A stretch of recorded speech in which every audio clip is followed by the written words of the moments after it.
This is Jacksonville, and that is Marcus Freeman, the head coach of the Fighting Irish. It's his second bowl game after his first full regular season as he brings the 21st ranked team in the land to meet the 19th ranked South Carolina Gamecocks and head coach Shane Beamer, who's got his team on fire heading into this game today. It's the Notre Dame Fighting Irish taking on the South Carolina Gamecocks. It's the TaxSlayer Gator Bowl as part of Capital One Bowl Mania. He's the College Football Hall of Famer, Matt Stinchcomb. I'm Taylor Zarza. Alyssa Lang's on that field. She's going to talk to both coaches here in just a second. We got the Orange Bowl down in South Florida tonight, but how about North Florida? We got a good one here today between the Gamecocks and the Irish, although these two fan bases have felt every emotion in 2022. The entire spectrum, right? They've had to survive this season. Rocky start, so somewhat agony at the beginning of the season, but the thrill of some big victories in the middle and a little bit of confusion, some befuddling losses, but they both find themselves here, both ranked, both 8-4, both ready to play. And the special teams is as good as you'll find in all of college football. Let's start with the head coach of the Fighting Irish, Marcus Freeman, with Alyssa Lang. Coach, first start since week 2 for Tyler Buckner. What was the message to your quarterback today? Go have fun. It's the game we love, the game we all love to play. Don't put any added pressure on you. Go out here and have fun. Thanks, Coach. Good luck. All right, thank you. His team has certainly done that all season, although this guy was the starter at the beginning of the year, Tyler Buckner. Now that Drew Pine left the program to go play for Arizona State, Buckner is healthy again, Stinch.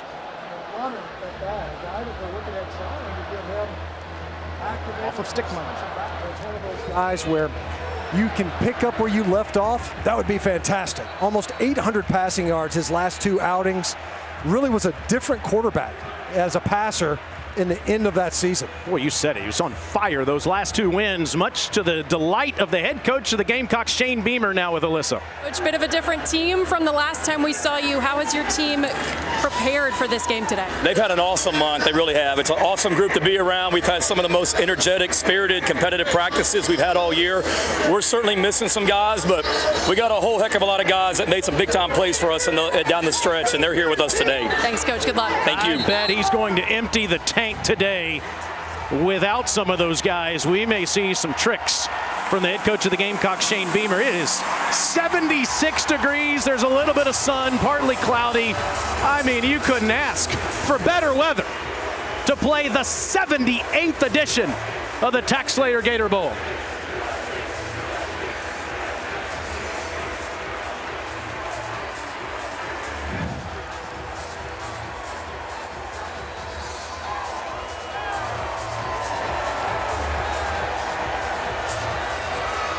South Carolina won the toss, and they will receive.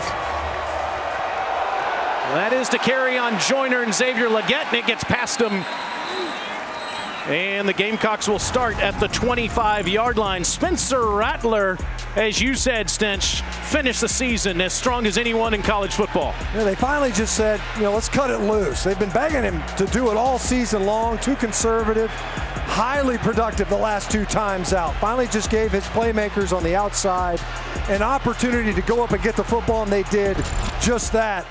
Can't finish any better than they did. A win over Tennessee, a win over Clemson. Now an opportunity versus the 21st ranked Notre Dame. I mean, 8 touchdowns in the first 10 games, 8 in the last 2.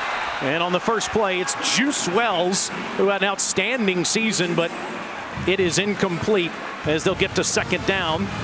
He's out there, so is Joyner, Brooks, Legette, but they're playing without Josh Vann, Jalen Brooks, 2 of their best receivers. Marshawn Lloyd transferred, so did Jaheim Bell, and this guy took his number. Juju McDowell switched from Bell's number 0. He gets number 0 now, and he gets a first down run for 13 yards. Well, nice way to establish Juju McDowell. Obviously going to be more prominent in the offensive game plan without a Marshawn Lloyd. You just mentioned Jaheim Bell, a tight end, a running back at times this year for South Carolina offensively. And McDowell, undersized but explosive, hid behind his pads, was able to get an early conversion for the Gamecocks. Should see Christian Beal-Smith run it some today too, as Rattler fakes it to McDowell, will load up down the field, and he's got Legette, but Legette can't make the catch. Inside the 36-yard line, Tariq Bracy in coverage, second down. Missed opportunity downfield early on. You get a nice run. You play action, push it downfield. Leggett extends. It just doesn't come up with a catch for his quarterback.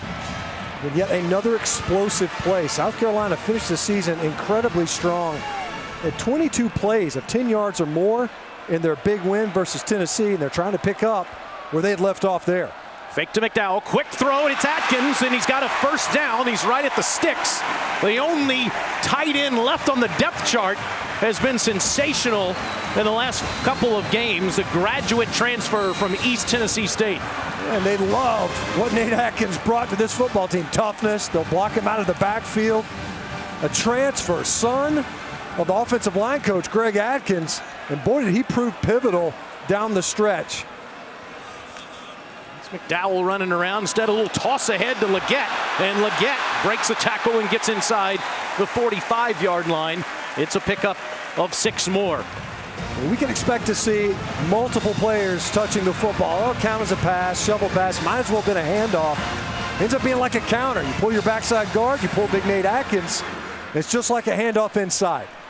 And a little quick pass to Juice, and Wells gets inside the 40. Antoine Juice Wells, the transfer from JMU, tied for second in the SEC with 63 catches this season. And you can see an emphasis early by South Carolina offensively. They've been able to play with a little bit of tempo. He picks up some yards. I see them kind of throttling back now. So this isn't an offense that lives up tempo, but is capable of changing pace. Offensive play calling by committee coming into this game. And again, it's McDowell, and McDowell gets inside the 40 down near the 36, where J.D. Bertrand, who's been sensational for the Irish, making tackles all year, is there to stop him. You were talking about what the Gamecocks don't have. They don't have Marcus Satterfield calling plays. The offensive coordinator's now at Nebraska. 3 tight ends are gone. Top tailback Marshawn Lloyd transferred. 2 receivers are missing. So empty the tank today for Shane Beamer. Rattler can't avoid Jordan Botello, though.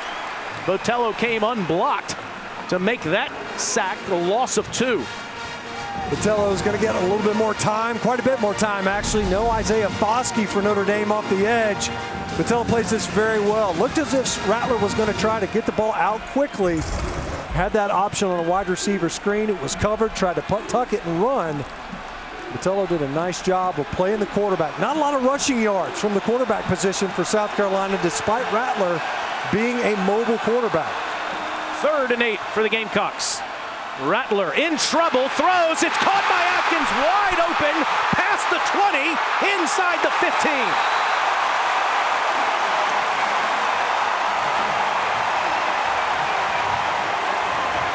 Well, Atkins kind of leaked out late. Looked like he was going to stay in for protection. Watch him at the end of the line. He's protecting. Then he gets out late. It's perfectly timed. Look at the big man getting downfield. Gracie got some pressure on Rattler, but Rattler got rid of it for 24. Now Leggett gets the corner. Touchdown!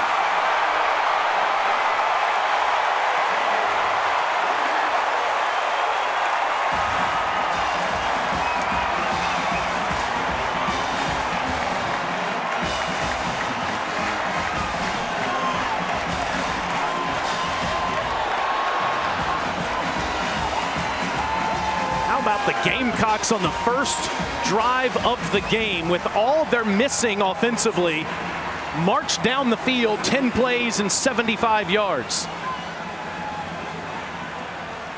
Mitch Jeter, his extra point, makes it 7-0. The Gamecocks were 6-4 before they whipped Tennessee, ending the losing streak to their rival Clemson, and they're fired up to be in Jacksonville. They strike first, up 7-0 on the Irish.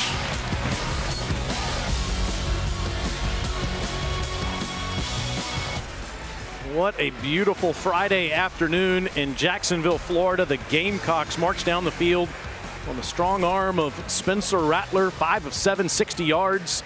And a touchdown. Gamecocks perfect when they score first. We found Xavier Leggett for that touchdown. The Irish do lead the overall series with South Carolina 3-1. The last meeting was 38 years ago in South Bend. The Gamecocks won in 1984. Shout out to old quarterback Mike Holt and that Black Magic South Carolina squad that beat the program. If you're going to talk about college football and you're going to mention a team, you might have to start with the Irish in the history of college football, and everyone in Jacksonville is excited to have Notre Dame here. It goes over the Irish head, and they'll start at the 25-yard line. Tyler Buckner coming out, sophomore from San Diego. Hurt that shoulder in the week 2 loss to Marshall. Required surgery. Just about everyone thought that'd be it for him in 2022, but he was determined to get back for this bowl game, and here he is.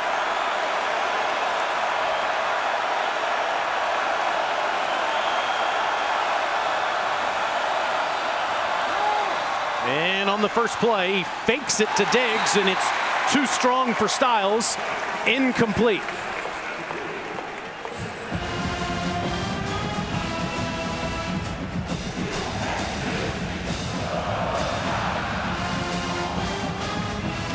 We welcome you to Jacksonville for the Tax Slayer Gator Bowl with Matt Stinchcomb and Alyssa Lang.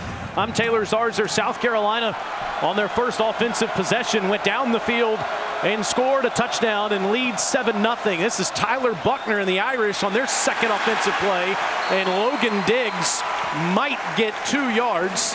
It'll be 3rd and 8. Both teams, Stinch, tell us the story of the season. I mean, they kind of mirror one another, right, Taylor? I mean, you look at the rankings, 8-4 records, the way they started, kind of stumbled out of the gates. 1-2, both of them. And then down the stretch, played really good football, strong football, and both of these teams emphasize special teams. So any of these change of possession plays, well, the quarterbacks have been a story. Spencer Rattler goes right down the field with the opening possession, and now Tyler Buckner, who hasn't played since week 2, versus Marshall at quarterback for the Irish. Hasn't faced pressure in 3 months. He's got some here, and he throws. It's just too strong for Jaden Thomas. And it's a 3-and-out for the Irish on their first offensive possession. And a tough start for Buckner. He got 2 drops effectively right out of the gate. Had a run on 2nd down. You open up with a pass. It's an easy pitch and catch. A little too hot for Lorenzo Styles. And this time trying to get it to Jaden Thomas. A name that came up over and over again. Thomas has to come up with that catch. Tyler Buckner just getting in there. Got to try to get your quarterback settled early. John Sott, his first punt. These are 2 of the best special teams in all of college football. And that's fielded at the 25-yard line in a spin move by Brown. And he gets out of bounds near the 35-yard line. Great to be here in Jacksonville, Mr. Stinchcomb. As you see us in the booth, my man Russ, our spotter in between us, Kevin Maloney, our statistician up here. Alyssa Lang is down on the field. And Stinch, at their worst, these teams could lose to anybody. Stanford, Missouri, they lost those games at home. On the road, or against Clemson, they're the only 2 teams to beat them. They beat North Carolina. They beat Tennessee. It's kind of interesting just to see the difference between great and not so great for South Carolina and Notre Dame this season. Yeah, well, both fan bases, both thrilling and maddening if you're following these squads. And of course, head coach Shane Beamer and first-year head coach Marcus Freeman, that find ways to be resilient. You know, both of them had to kind of shepherd their way through this season. Obviously, Marcus Freeman and his offense having to transition at quarterback. Obviously, Tyler Buckner back in there now, and Spencer Rattler didn't play well until the back end of the season. Rattler escapes the pressure and throws, and it's a good one to the sideline to Antoine Juice Wells, and Wells makes the catch for a Gamecock first down, 10 yards. A good job by Rattler escaping the pocket, but keeping his eyes downfield. Defensive coordinator Al Golden talked about he doesn't always keep his eyes on the route. Sometimes he looks at the rush. Look how quickly Rattler's getting the ball out of his hands, and he does it again to Amarian Brown, who gets about 4. Here's the first drive for South Carolina, if you missed that. Yeah, nice run by Juju McDowell up in the middle. Of course, Rattler moving the pocket a little bit. A delayed throw to Atkins, and then they're able to get Leggett out on the edge. You can tell right now they're going to spread this football around. Some of the mainstays. Jaheim Bell not available. Marshawn Lloyd not out there. Notre Dame's confused on that, but there's a fumble. Brown coughed it up, and the Irish are all over it. Ramon Henderson was right there.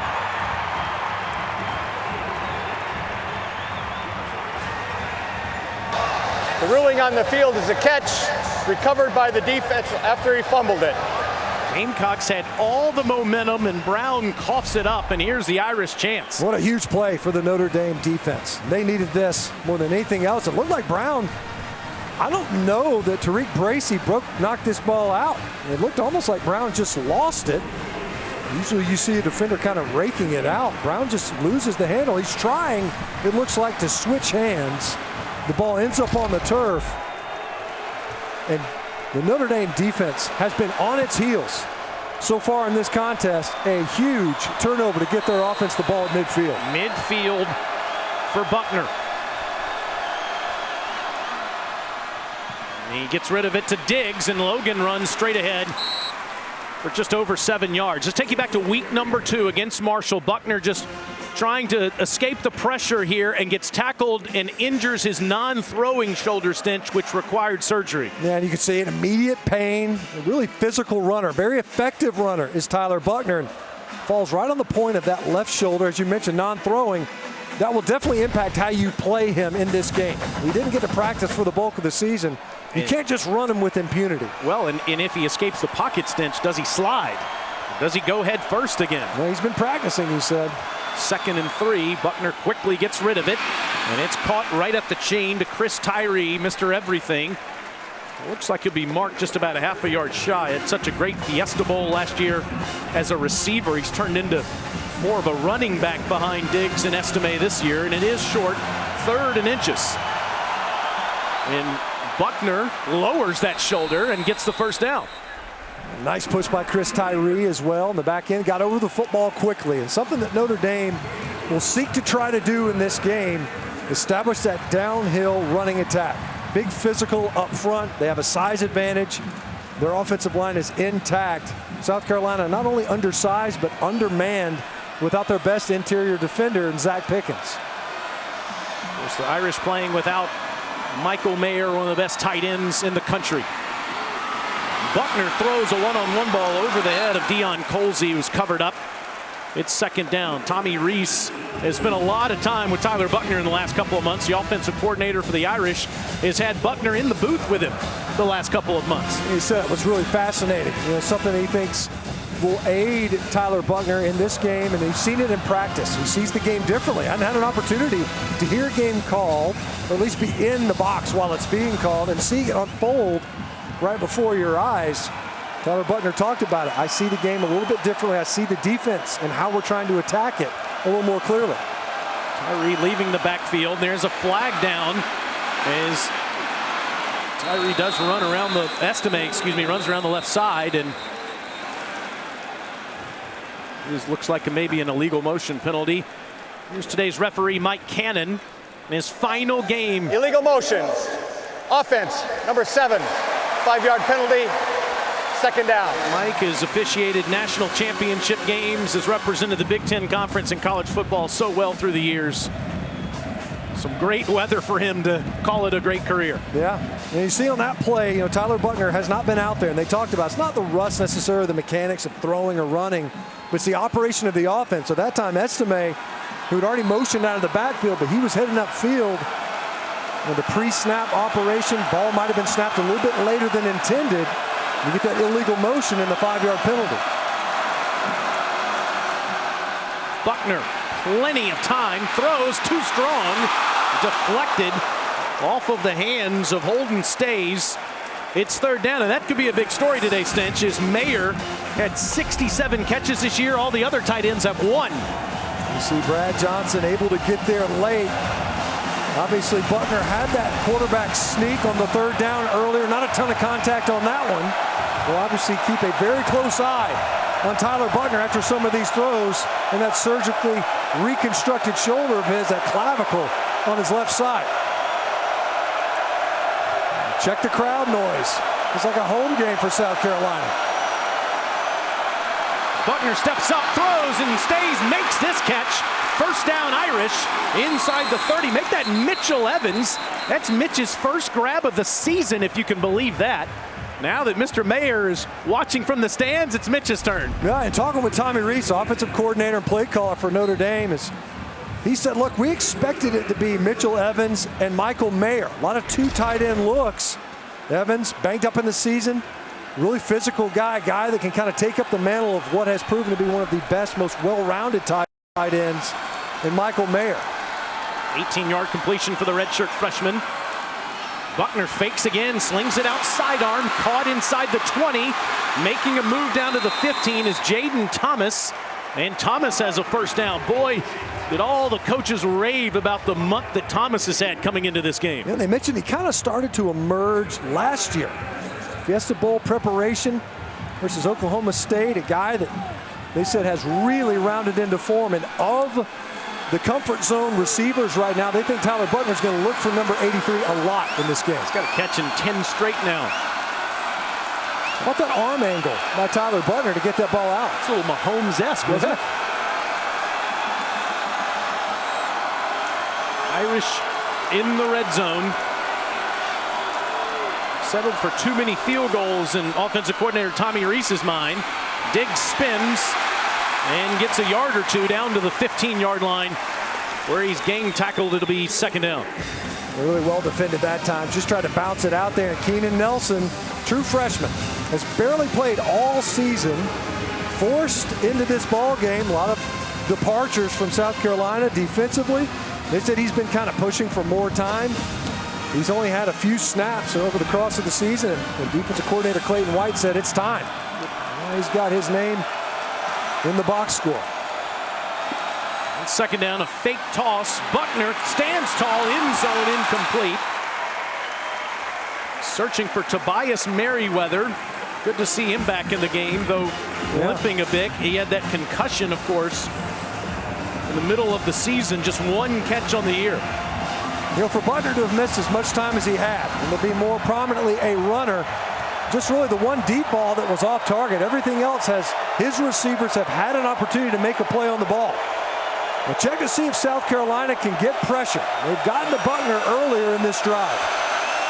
Showing pressure now with those linebackers up in the line of scrimmage. Both Brad Johnson and Sherrod Green right here in the middle of that defensive front. Irish 2 for 2 on third down on this drive. Buckner keeps it himself, and he goes straight into the end zone for an Irish touchdown.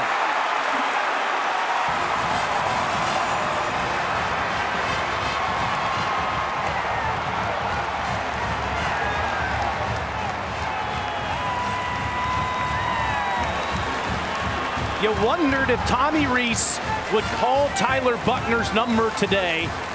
And on third down, he does, and Buckner goes straight into the end zone. I didn't see any hesitancy from him either, did you? And no opportunity to slide.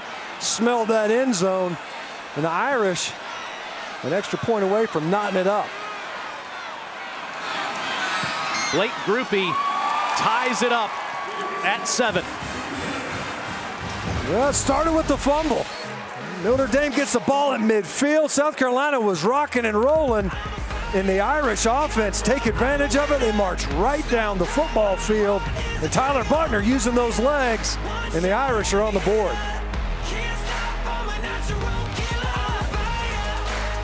This is what it... The TaxSlayer Gator Bowl is brought to you by TaxSlayer. File fearlessly and visit Jacksonville. Plan your getaway to Jax at visitjacksonville.com. Perfect day for a boat ride. North of 70 degrees. Just a little bit of wind. All that cold air that we had last week is gone.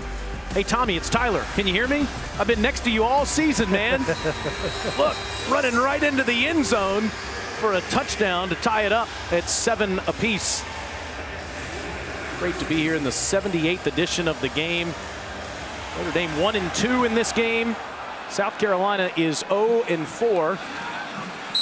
Spencer Rattler and the Gamecocks are going to get it at the 25. This season, All-State will celebrate every field goal and extra point made by participating universities by making a donation to the university's General Scholarship Fund. Thank you, All-State.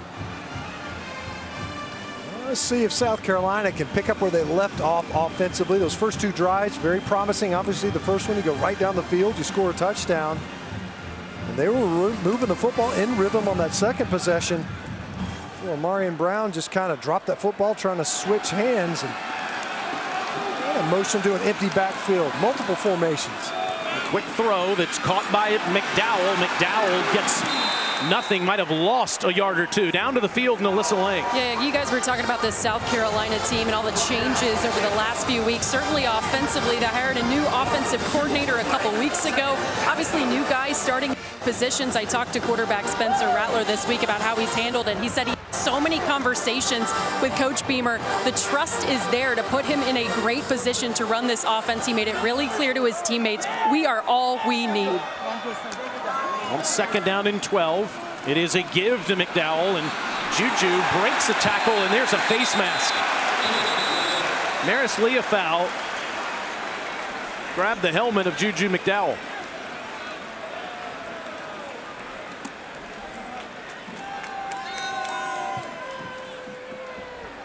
Personal foul, face mask, defense number 8. 15-yard penalty from the end of the run. Automatic first down. Man, he got his money's worth, too. He had got a hold of it, never cut loose. A couple times, though, where we've seen early South Carolina testing, using that left side of their offensive front, kind of a retooled one at that. Made some changes. Need Ja'Kai Moore in there to left guard. They found some running room earlier with Juju McDowell specifically. This is DeCarrion Joyner at quarterback to Atkins, and DeCarrion Joyner, the bowl game hero of last year, throws another perfect strike for 18 yards. We knew he'd have a package. And we've seen it, but it's typically to produce some runs. But as we've mentioned, a quarterback, a high school quarterback at that, obviously played the position last year in their bowl game. As you mentioned, the most valuable player in that victory over North Carolina. Throws a strike to this game's hero so far offensively anyway, and Nate Atkins. A couple of catches early for number 44. He goes over to play the receiver position again, but he is Mr. Do-It-All. And here's some razzle-dazzle. Back to Joyner, back to Rattler. Spencer throws, and it's Atkins again who ends up with it inside the 35-yard line. Shane Beamer is throwing the kitchen sink at the Irish today. No, and you see Nate Atkins slow to get up. It's an understatement to say that this could have a significant impact on the South Carolina offense. We've already documented the only tight end available in this game, and he's already figured pretty prominently in this offense. We'll hope that Atkins is okay. Check on him and be right back.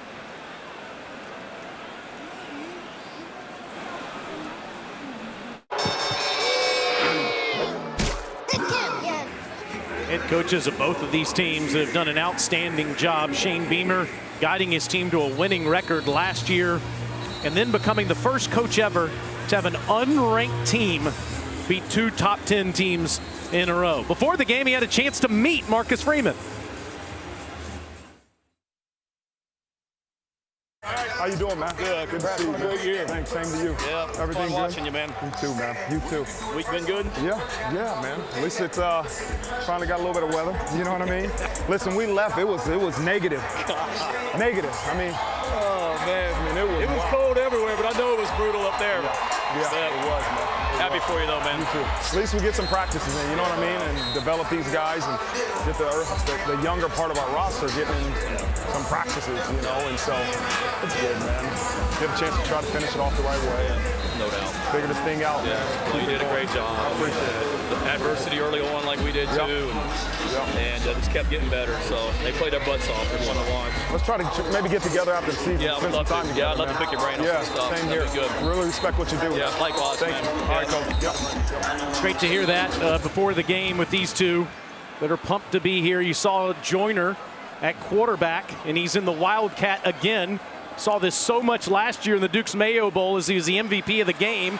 He's running around, throws, and it's incomplete short. Looking for Juju McDowell down at the goal line. There is a flag down. You can see a full package for Joyner in this game. He's going to carry the football, multiple opportunities to throw the football.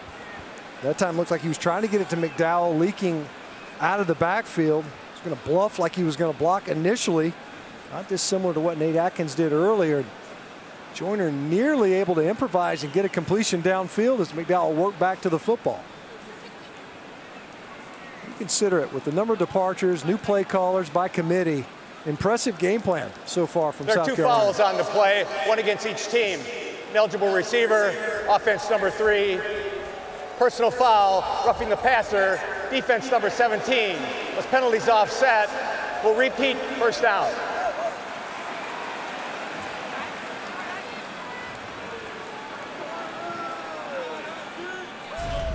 Said illegal, ineligible receiver downfield. That's Juice Wells, and what it was, it's really like an illegal formation. So he's covered up. Should have been off the line of scrimmage. And then you can see it, just too much, too late at that point from Jalen Sneed. Took the shot on Joyner as he released the football downfield. Regardless, I think those two penalties negate one another. We'll reset this with Spencer Rattler back at quarterback. This is Rashad Amos, and Amos with only 1 carry on the year is going to lose yardage as Jack Kaiser blows that up in the backfield. A little hesitant to get downfield as you see Nate Atkins back out of the tent. We talked about the importance that he has just from a personnel, from a roster availability standpoint, but already a couple of catches. Been a lead blocker on a couple of runs. Plays on special teams. Good to see him back out of there. Spencer Rattler back at quarterback, and he throws. It's underneath. Caught by McDowell.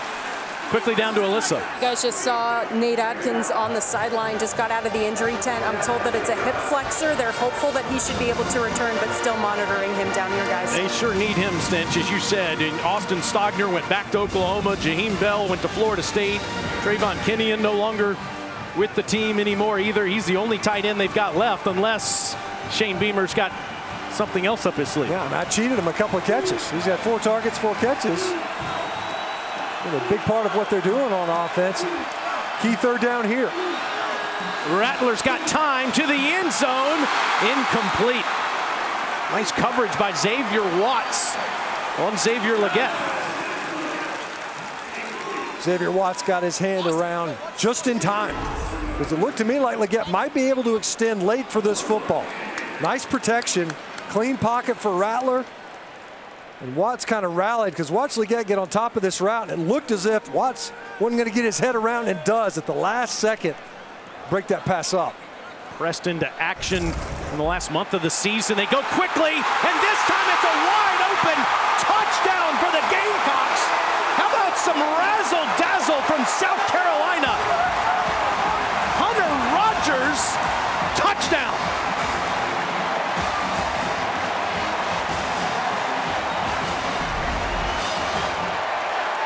See, it was an odd alignment from the get-go. We talked about the importance of special teams in this game. Both of these units, both these programs emphasize it heavily. Kai Kroger, one of the best offensive weapons in all of college football, and not just when he's punting. Kai Kroger is 4 for 4 passing this season. He's been faking punts and now kicks all year long, catching the defense napping, and that's why Beamer Ball 2.0 is the best special teams unit in America. What's so great about this is the formation gets your attention. It makes sense. They might snap it to them. They know that Notre Dame is an excellent punt block unit. So to get a unique alignment makes sense. Look at Shane Beamer. I think he's fired up. There's a reason why Pete Limbo, his special teams coordinator, just got a pay raise. It's part of the reason why South Carolina was able to get to 8 wins was their special teams play. You see it there, the creativity and the execution. Kyle Kroger, that guy's dialed in as a passer. And by the way, he's got the second best punting average in college football too. So when he actually does punt, he's great at that. He averaged what, like 52 yards a punt. A big win over Clemson, pinned him deep twice late inside the 5. He's even more lethal with that throwing arm. Hometown kid, Hunter Rogers from Columbia, South Carolina.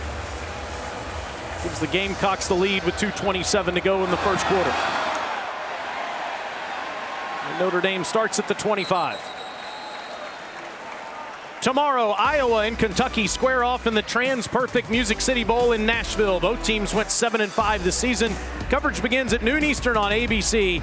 and the ESPN app. I feel like I'm having deja vu. Iowa, Kentucky. We've seen this bowl game before. It's the Mark Stoops Bowl, right? This is his alma mater. The big win earlier this season for South Carolina. Marcus Freeman really frustrated because, you know, he emphasizes this as well. Brought in Brian Mason, his special teams coach, knew coming into this game South Carolina's got opportunities on these change of possession downs. It's got to eat him up, especially as a defensive-minded coach as well.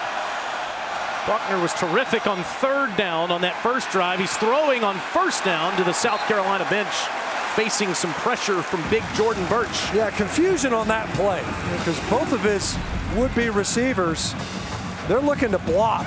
And Buckner's looking to unload, and Birch get two hands to the chest of Buckner. Clean shot, but another shot by Buckner. Both shots he's taken. He's landed kind of flat on his back, away from that left shoulder. But South Carolina able to get pressure on Buckner early on that first down.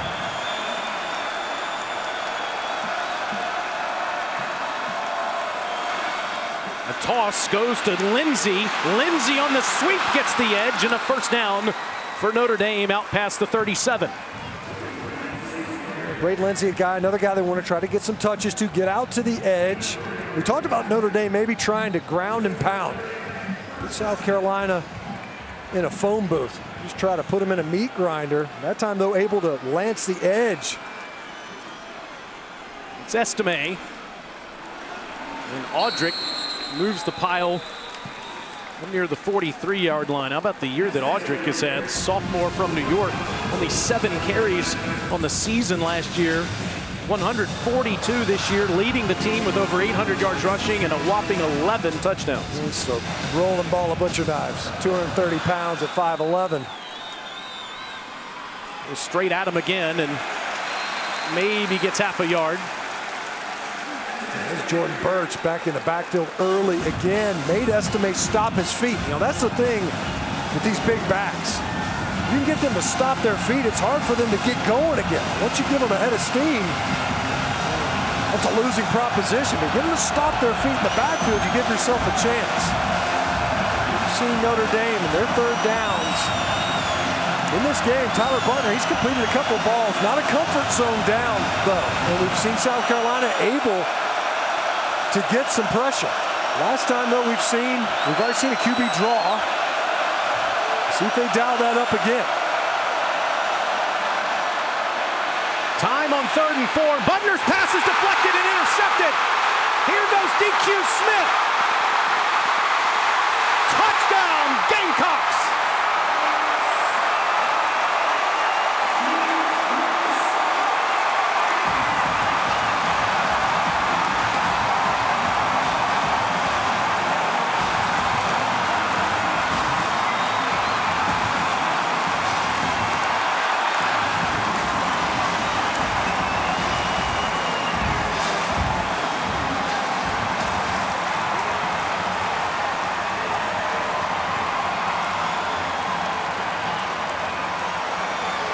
The result of the play is a touchdown. We have a sideline warning on the South Carolina bench. There's no yardage assessed with that first warning. 48-yard pick six for the true freshman DQ Smith. And an interception, a forced fumble, and a sack against Tennessee at home a few weeks ago, and the Columbia kid takes it to the house.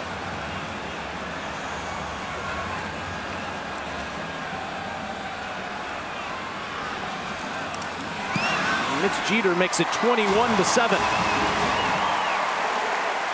We were talking about it. Will we see a QB run? Instead, we end up with a deflected pass. So watch Alex Huntley. He's going to get a deflection, but the pick is made by DQ Smith on the deflection. So Huntley's working hard, gets a little bit of push. Watch him spin and get his hands up, deflects it just enough. You got DQ Smith in there on 3rd down. The defensive back playing in the box. Big body, New Jersey number. And Shane Beamer, no, hey man, you made the right decision. Let me swap up. The true freshman takes it to the house. Shane was hilarious yesterday about all the requests players are making about New Jersey numbers. Some of the players that have entered the portal, Marshawn Lloyd and Jaheim Bell, are gone, and Their numbers 0 and 1 opened up, and Juju McDowell and DQ Smith pounced.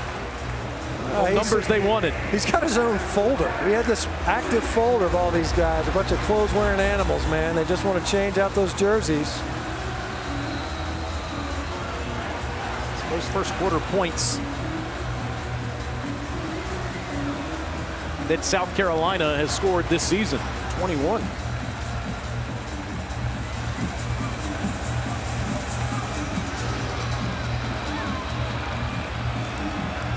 Big day of college football, 1 of 5 games on the slate. And of course, tomorrow it's the college football playoff semifinals on ESPN, ESPN Deportes, and the ESPN app. Number 2 Michigan takes on number 3 TCU in the Verbo Fiesta Bowl at 4 Eastern. Then it's number 1 Georgia, number 4 Ohio State in the Chick-fil-A Peach Bowl. The winners will play Monday, January 9th on ESPN. Which game do you think's closer? This one that we see in front of us with these quarterbacks, or the afternoon kick between Michigan and TCU?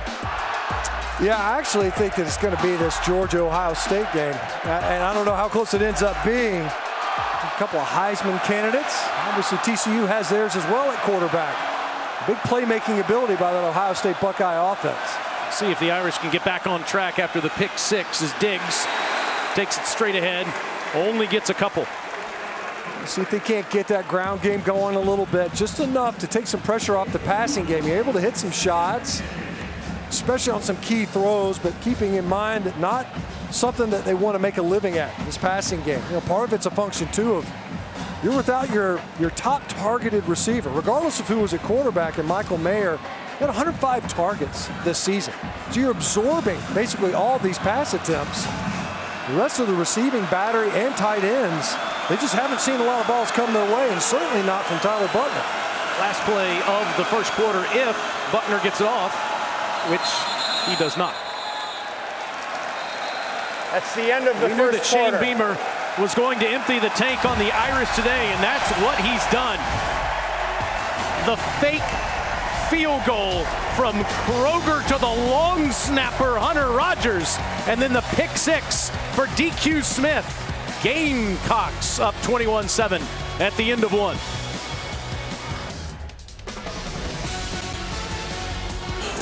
Welcome back to Jacksonville, Florida. You're watching the Tax Slayer Gator Bowl as part of Capital One Bowl Mania. Alyssa Lang down here on the sidelines with 2 very important people when it comes to Notre Dame football. Michael Mayer, the best tight end in school history, maybe the country right now, and Isaiah Foskey, the career sack leader here for the Fighting Irish. We have to start with this. What has the last couple weeks been like for you guys as you've started to get ready for the next level?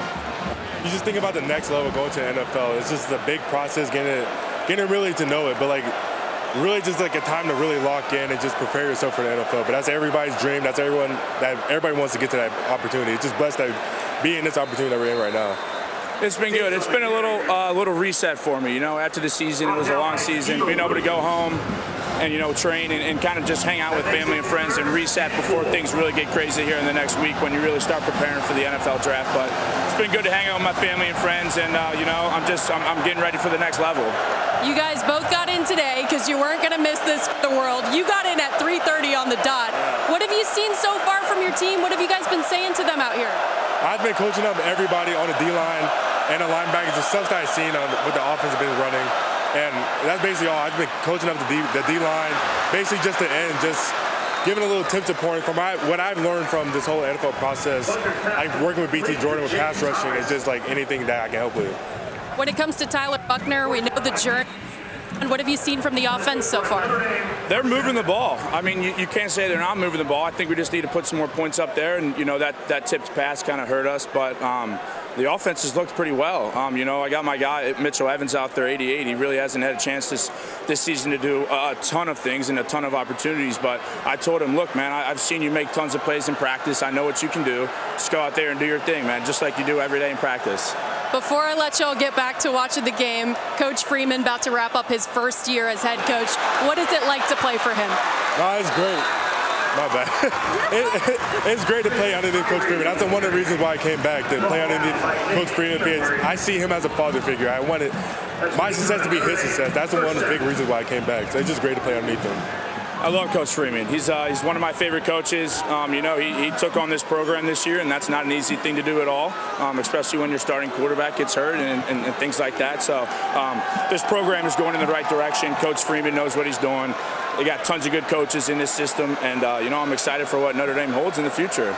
You guys obviously were a huge part of the success this year. Congratulations on everything. I'll play on Sunday. Thank you. Thank you very much. Thank you. Guys. Two terrific representatives of the University of Notre Dame. Mayer's going to be one of the first picks in the draft. Bosky is a stud himself, setting the sack record for Notre Dame this year. I know that Coach Freeman wishes he had him out there today, but totally understands why they're getting ready for the next level. Yeah, it was interesting, too, talking to Al Golden, the defensive coordinator, but also had spent some time in the league, coached tight ends. Just talking about Michael Mayer and just how well-rounded he really is to do everything you ask of that position. A big physical athlete. It's 2nd and 8 for the Irish as they move the ball, as Mayer and Foskey should have done a little play-by-play there as they've got the ball into Gamecocks territory, but here comes a flag. Didn't get off in time. Delay a game, offense, 5-yard penalty, 2nd down. How about, though, on that so far in this drive, though, Stinch, with Buckner's ability to find Jaden Thomas for that big play down the field. Yeah, Jaden Thomas, and they've used him a couple times as a decoy. In fact, on that big run right up the middle, Jaden Thomas in orbit motion. Obviously a guy that has the attention of the defense coming into this. As you see early on, you know, a couple of procedure penalties, a delay a game, earlier in illegal motion. From the Gamecocks 45, Buckner puts his foot in the ground, and he does slide in front of Jordan Birch. Doesn't get much. It'll be 3rd and long. Well, wisely. And you look at it, we talked to him yesterday. He's been practicing his slide. They didn't play a lot of baseball growing up. But if I see a linebacker bearing down on me, I got to be smart, and he does. He wisely gets down. But mention, you know, if it's 3rd and the line to gain, I'm going to dive. That's going to be my instinct. That time, though, wisely getting underneath the contact, but now 3rd and 10 plus. So we saw a 3rd down, tip pass, went the other way for a pick 6. He's been terrific, 4 or 5 on 3rd down so far. Just to get it near the 32 for a first. As time throws, caught again. Perfect ball to Thomas. 1st down Irish. That's one heck of a courageous throw by Tyler Buckner.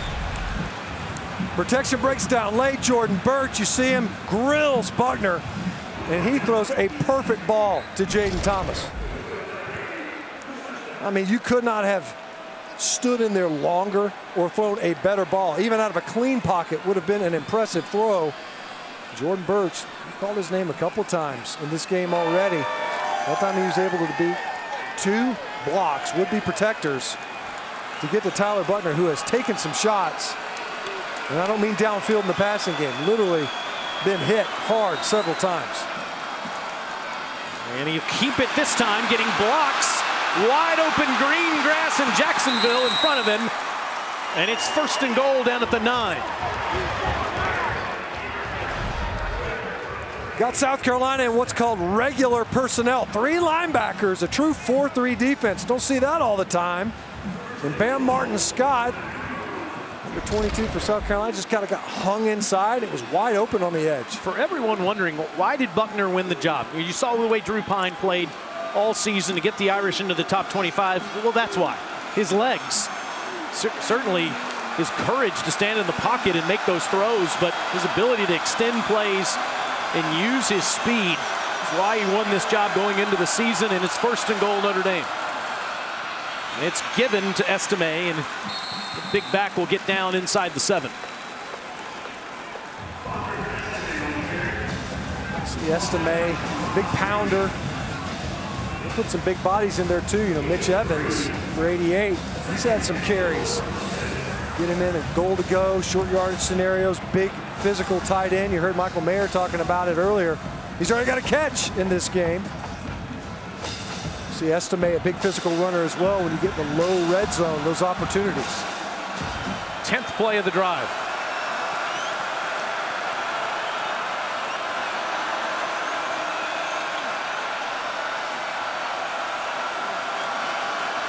Buckner Surveying, throws, incomplete. Was looking for Deion Colsey crossing in the end zone. Third down. When you think about that big target, Michael Mayers, all of 6'5", far and away the most targeted receiver in the red zone. 21 times on the season, came up with 15 catches, not out there. We talk about this entire passing battery. Tyler Buckner new, hasn't been in there since week 2. Has to find other targets that he can go to, including 83 and Jaden Thomas. Buckner down at the 20, got rid of it, but they're going to mark him down as Alex Huntley chased him all over the field and gets the sack. A couple times we've mentioned Alex Huntley. So watch him, he starts out right here, just on the shade nose. Earlier, he spun through the protection, got his hand up for a deflection. Watch this as he releases. A great job. How about the big man laying out? Tyler Buckner's a great runner outside the pocket and got him by the shoelaces. No Zach Pickens in the interior of that defensive line.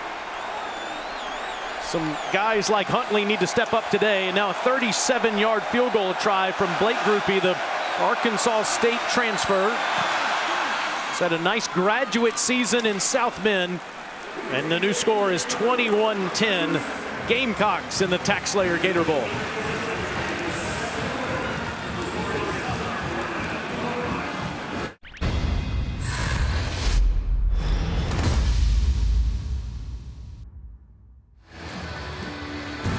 Can't wait for that tomorrow afternoon. Beautiful day in Jacksonville for the TaxSlayer Gator Bowl. Gamecocks trying to win it for the first time in 5 tries. Notre Dame did win it back in the mid-70s against the Buckeyes. They trailed 21-10 after kicking a field goal on the last drive. Just about a packed house. Bunch of Gamecocks made the trip down here, and the Irish fans are well represented too. South Carolina will start at the 25-yard line. Notre Dame players and approximately 50 local youth from Nassau County, which is on Amelia Island, met with Coach Marcus Freeman and Notre Dame players after practice on Tuesday to run drills as part of our program called Growing the Game. Really, I was going to say South Florida, but this is like what a cool opportunity it is for those that live in Amelia Island to see the head coach of the Fighting Irish. What an incredible job this guy has done. You think of the fact that he loses the Fiesta Bowl last year, 0-2. You're fighting with Cal in game number 3, and everyone's wondering, is this the guy? Is this our guy? And the answer is absolutely he is. Winning 8 of their last 10 games and finishing in the top 25. Christian Beal-Smith is going the wrong way against that Irish defense that Coach Freeman's been coaching the last couple of years. You said it, Taylor. I mean, it was an inauspicious start, to say the least. You know, Al Golden, who sat in that head coaching chair before, he said it, though, like, this guy's a natural. He gets it globally and all the things that come with being a head coach. And it's not just on the field. Talk about a arduous schedule. Beal-Smith ran for Wake Forest in this game last year. He's running for the Gamecocks now. Picks up 8 past the 30-yard line. There's Al Golden. He coached in the Super Bowl, coached the linebackers for the Bengals in the Super Bowl, and had to wait until that was over to become the defensive coordinator for the Fighting Irish. Of course, used to be the head coach at Temple in Miami, back in the college game. And he said, because it's Notre Dame, that's why I'm here as a defensive coordinator. He had a great situation in Cincinnati, that's for sure, but the tradition-rich program came calling. On 3rd and 4, Rattler takes a low snap, and he fires a strike to Amarian Brown, and it's a first down. How about that pitch and catch? A big run on 2nd down by Christian Beal-Smith to get it to 3rd and manageable. It's after a negative yardage play to start that possession. Good job by Spencer Rattler dealing that football. When he gets the ball out of his hands, when he's decisive, he's been a different quarterback the last 3 times out. He's got all day here and throws underneath, and catch made by Beal-Smith. Makes a man miss and get past the 40 and Stitch. That's been the difference. We left Gainesville, Florida, and we watched the Gamecocks get destroyed by Florida, not scoring anything offensively. They had a fake punt for a touchdown for their only points in the game. And you're thinking, boy, they got Tennessee next, then they got Clemson. They're probably going to finish 6-6 again. Instead, got the ball out quickly in those games and played his best football. Leggett doesn't get much.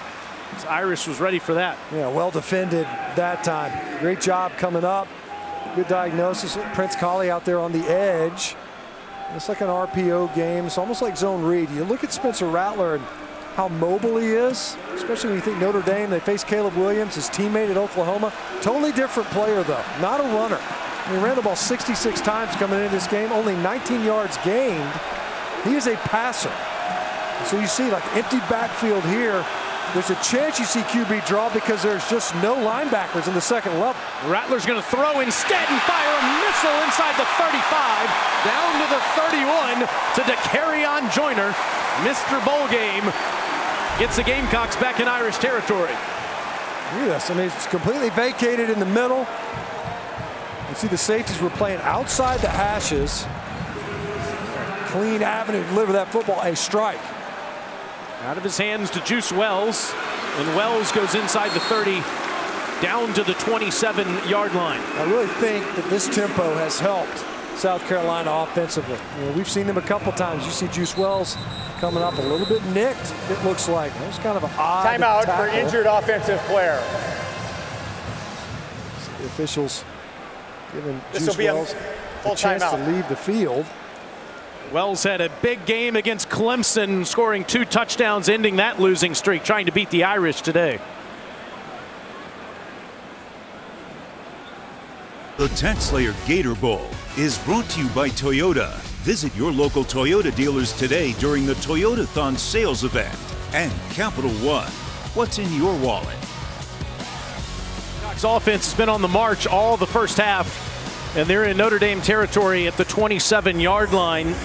Marcus Satterfield left to become the offensive coordinator at Nebraska. Dole Loggins will be the offensive coordinator for the Gamecocks next year. Big question, Mr. Stinchcomb, who's calling this game?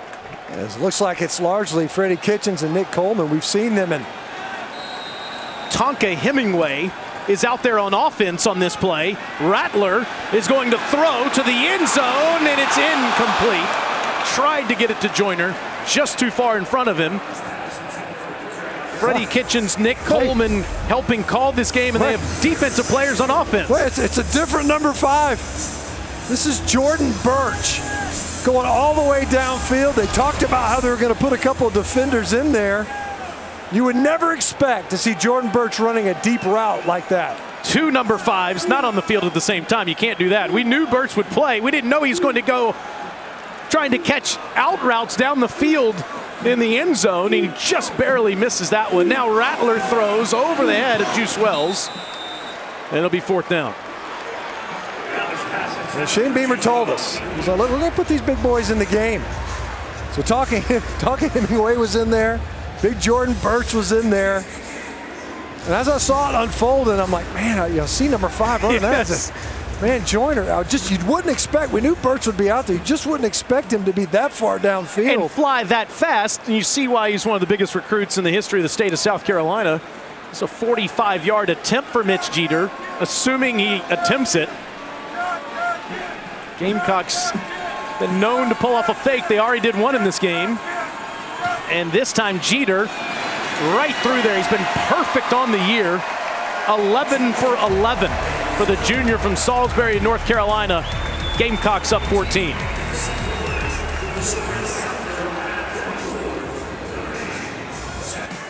The All-State Sugar Bowl is tomorrow at noon Eastern on ESPN. ESPN Deportes and the app. Bryce Young, Will Anderson Jr., and number 5 Alabama are playing, taking on Deuce Vaughn and number 9 Kansas State in the first ever meeting between these schools. Here the Irish are down 14, and they're wondering if South Carolina's players are playing defense, offense, special teams, or all of the above today. Shane Beamer is emptying the tank, had 3 defensive players on the field on the last offensive drive. Resulted in a Gamecocks field goal and a 24-10 lead. Notre Dame does get the football first in the second half, so Maybe an opportunity to cut into this deficit a bit. Now, how about Stinch? What happened just a moment ago on offense for the Gamecocks? Yeah, we talked about South Carolina down tight ends. We knew some defenders. So here's Jordan Birch. He's going to get a target in the end zone. This is TJ Sanders, and here's Tonka Hemingway. So those are 3 defensive linemen, defensive front players. And you got 2 of them releasing downfield. And Jordan Birch gets the target in the end zone, almost hauls in that pass. Shows the athleticism they got on that side of the football. Bill Polian, one of the best evaluators of talent, is here. His grandson plays for the Irish. Probably salivating watching Birch run down the field. That ball is a good one to Diggs, and Logan's taken off. Past the defense, Diggs, 75 yards, touchdown.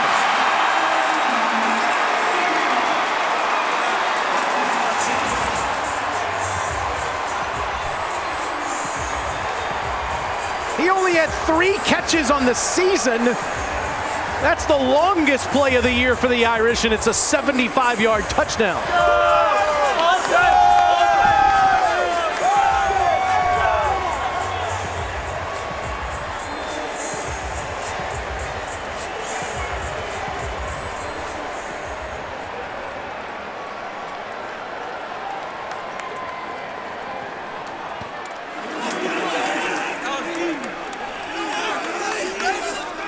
Change of momentum for the Irish. And Blake Grupe makes it a 7-point game. They've been running the rock all year with Estime and this man Diggs. Now they use him to catch it and use the wheels to go the rest of the way. Ball game in Jacksonville.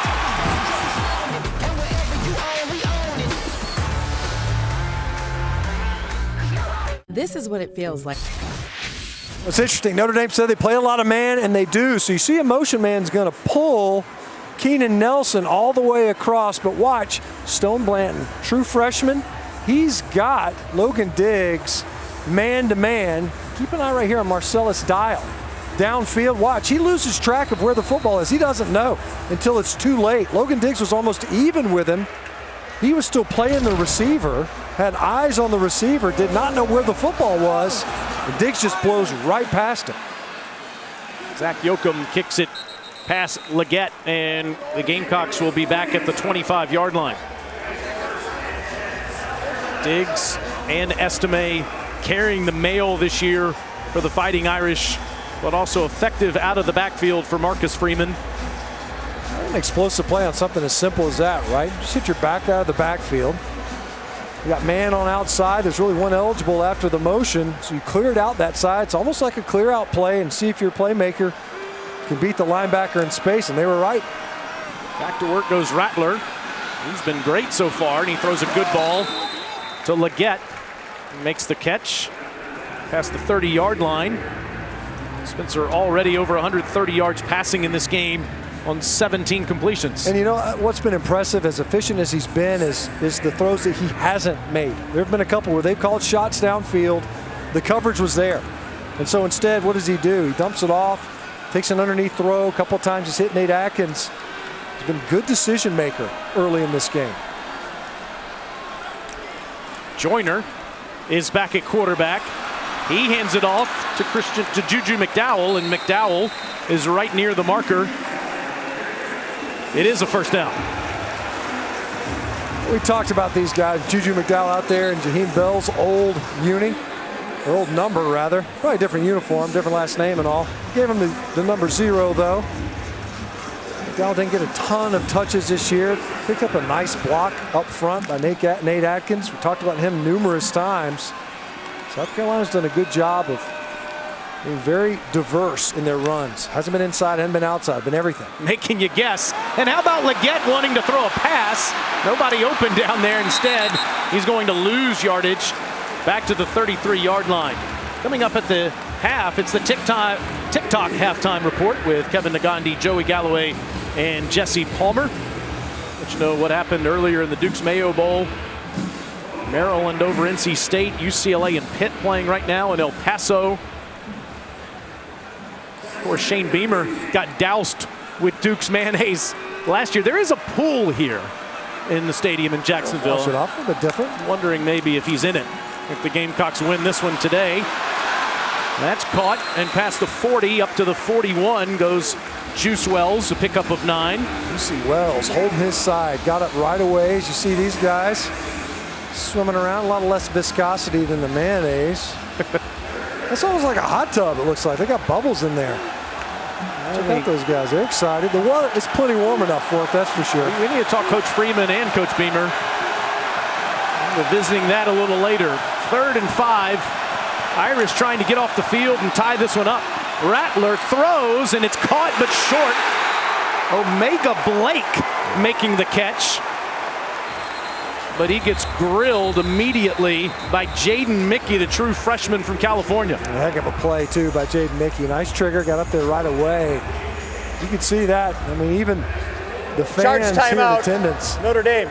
You see Notre Dame trying to get a stop. This will be a 30-second timeout. See if they can't get something going here right before half. As you mentioned, they get the ball first in the second half. They can squeeze in an effective offensive possession right here. They've already battled back in this game to make it a one-possession game. An impressive rally by the Irish. And the Gamecocks are about to punt, at least we think. Kai Kroger likes to fake them. Watch out for the Irish. They've blocked 7 this season. That, of course, leads all of college football, #1 in the country, most by any FBS team in 14 years. 7 total blocks, all punts by this Fighting Irish special teams unit that's coached by Brian Mason. There he is going crazy. He's one of the best in the country, and Marcus Freeman made a point. I've got to have him as my special teams coach, and you can see why. Shane Beamer said it's not so much scheme, it's just the effort. It's the execution. They're not doing anything that you're saying, wow, that's so creative and exotic. It's the fact that they've emphasized it. They've got every down players making these plays.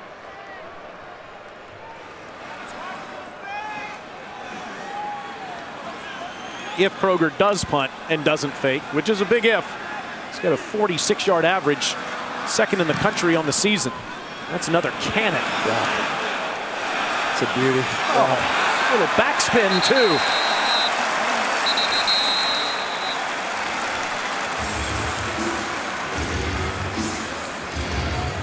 However you spend your money, having the right game plan is important. That's why we're all better off with an Ally. Back to you. Kevin, 47-yard punt by Kai Kroger. Right at his average on the season for Shane Beamer, Mr. Special Teams, just like his father, Frank. Big reason why his team is ranked 19th in the country. I haven't seen the Irish push the ball downfield much. That opening or the second possession rather, took some shots. Haven't seen a lot of that since. Handoff goes to Tyree. He's going the wrong way. In the backfield was Tonka Hemingway. Tonka Hemingway, he never really widened. You see it, he was supposed to come down. You see they pull the backside, Big Joe Alt. They're pulling opposite, and they're trying to get the defense to respond to those pullers.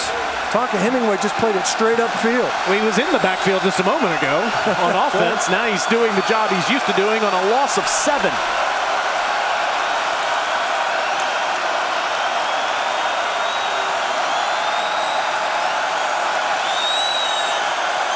Clock under 5, empty backfield. Buckner gets rid of it to Estime. And Audrick makes a few Gamecocks miss and gets back near the original line of scrimmage. Nick Eamon-Worry makes the tackle before timeout. Charge timeout, South Carolina. Their first Monday at 1 p.m. Eastern, it's the Goodyear Cotton Bowl Classic. Tulane Green Wave in the New Year's 6 playing USC. Then it continues at 5 from the Rose Bowl game presented by Prudential. It's Penn State facing Utah. This is a great thing about college football that's moving forward, Stinch. 2 years from now, you have that expanded 12-team playoff. So if Tulane does 2 years from now what they did this year, yeah, they're in. They're in the playoff. Yeah.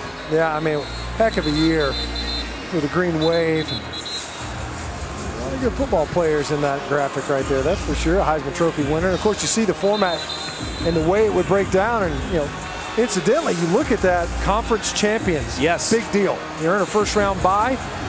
Notre Dame Fighting Irish, independent team, will have an opportunity to win a conference championship. Meaning they could host a December home game in the playoffs in South Bend, which would be fun.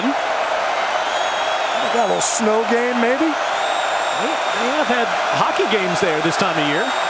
Big third down. South Carolina called timeout to try to preserve clock. See if they can get the Irish off the field, the short field, to get back. 3rd and 9. Buckner's in trouble, and he's going down. Sherrod Green, super senior on the sack. Charge timeout, South Carolina. Their second of the half. It's going to be a 30-second timeout. A couple of standouts, but Sherrod Green that ends up getting there. You see Brad Johnson up in the line of scrimmage as well. Only 3 bigs on the field, but they bring 5. Tonka Hemingway was the one that got there first. That's Tonka Hemingway, number 91, versus Big Joe Ault.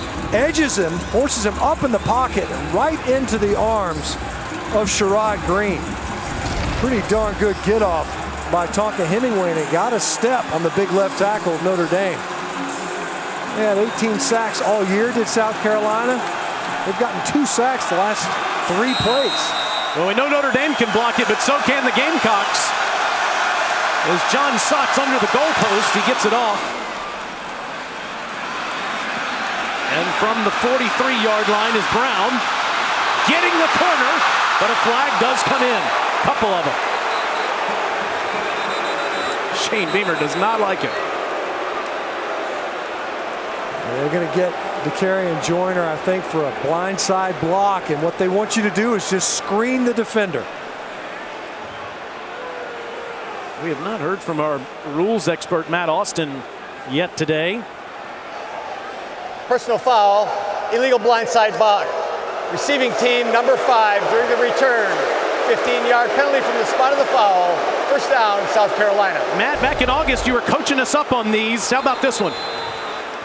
Yeah, that's definitely a good call. 27 never saw the block coming, and Matt nailed it. All you got to do is screen the guy. Really just getting in his way with no contact usually prevents him from making the play, so it's a totally unnecessary block. So that's a good call by the crew. And the fans don't like it, right? Largely South Carolina fans here. It's only the first South Carolina penalty of the game. Actually makes it that's his first unsportsmanlike penalty of the game. There was a second flag as well. Yeah. Unsportsmanlike conduct, and I believe on the South Carolina coaching staff. I got Coach Beamer, who was very animated after that initial call. It's the right call. You might not like the penalty or the way the rule's written, but that's being enforced. It was thrown appropriately. Would have been excellent field position for South Carolina. It's part of the reason why they're so upset. Not just the call, but the impact that it has on this possession. You call timeout. You got a minute and a half to play with a timeout in your pocket. You have the ball at or just past midfield, and instead you're playing from your own 20. Would have been at the 44, yeah. Now instead at the 20, so Rattler swings it out. It's McDowell. Gets a few. That clock will move. Gamecocks just with 1 timeout. Irish have 2. Remember, Notre Dame does get the football first in the second half. Not a ton of urgency from South Carolina here. You have that timeout, as you mentioned, keeps the middle of the field in play. Rattler's going to run out of there and slide just in front of the first down. So it'll be 3rd down now with the clock running.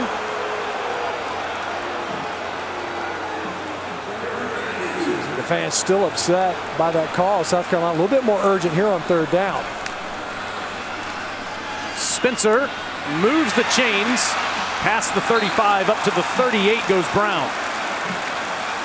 Clock stops, first down here.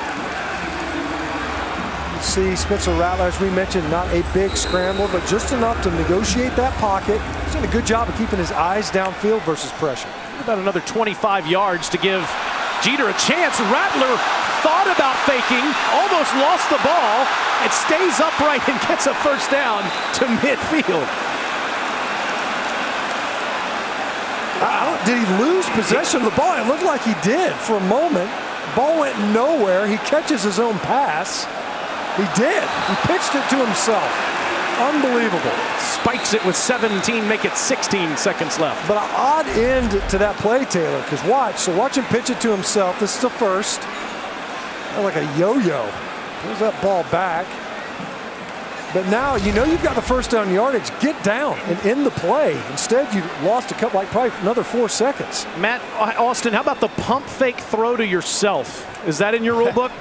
Well, if he'd have been 1 more yard further downfield, it would have been an illegal forward pass because he was right at the neutral zone when he let go of the pass, and because it was a pass and he did catch it. There's nothing illegal about it. But if you're behind the line, it's fine. If you're beyond it, it's a foul. Clock started running, and Shane Beamer doesn't like that either.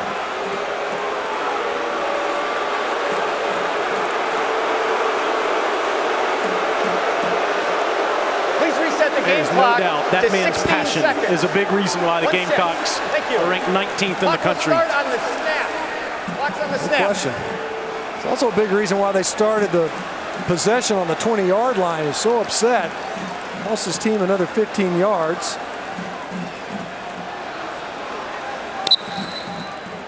So 16 seconds to go. Gamecocks still have that timeout left.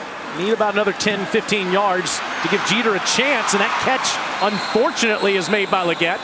And they're going to have to call timeout with 10 seconds left. Would have been better if it would have fallen to the ground. And they're having to burn that timeout, as you mentioned. That's one of those scenarios where the worst place you can catch it is in the field play. You go down without a first down. Set the game clock to 11 seconds. Back to that scramble. A couple of times now. Thank you. The would-be shovel pass that wasn't. Whatever that play was from Spencer Rattler. You kind of meander around. Once you get that first down yardage, get down. In the play, the clock will stop. Instead, kind of battling for the additional yardage. You're not going to get anywhere. Regardless, we'll see if South Carolina can capitalize on it. Of course, Notre Dame, the beneficiary of what was effectively 30 yards in penalties with the legal blindside block, and then, of course, unsportsmanlike on the sidelines. About another 10, 12 yards for Mitch Jeter. His long on the season is 53. In fact, the first 2 kicks he made this season were from 50 plus. Saw that as long as in that opener versus Georgia State. A little bit of work yet to do here. He is 2 for 2 on 40-plus yarders this season.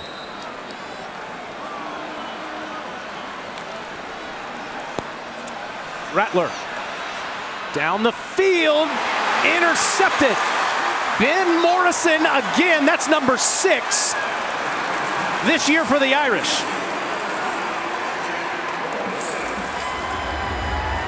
Fellow Arizona kid says that he trains with Spencer Rattler in the offseason sometimes. Had 3 picks versus Boston College earlier this season. He's underneath this route all the way. Used every inch. That 6-foot frame of his. Look at that, underneath Omega Blake. He's trying to force it downfield there and ends that scoring threat. The Irish will get it first in the second half, down 7 to the Gamecocks at halftime of the TaxSlayer Gator Bowl. Spencer Rattler started hot, 160 yards passing. Some razzle-dazzle from the Gamecocks, but back come the Irish. Notre Dame down 7 to the Gamecocks. After the break, it's the TikTok halftime report.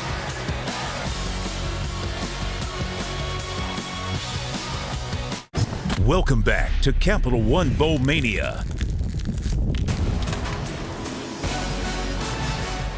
As the sun goes down here in Jacksonville, South Carolina leads Notre Dame by 7 as you're watching the TaxSlayer Gator Bowl as part of Capital One Bowl Mania. This is a fun one to call with Matt Stinchcomb and Alyssa Lang. I'm Taylor Zarzer. The Gamecocks have scored in all 3 phases, and we thought Notre Dame was left for dead, but they've come back at 2 different times to get themselves in this game.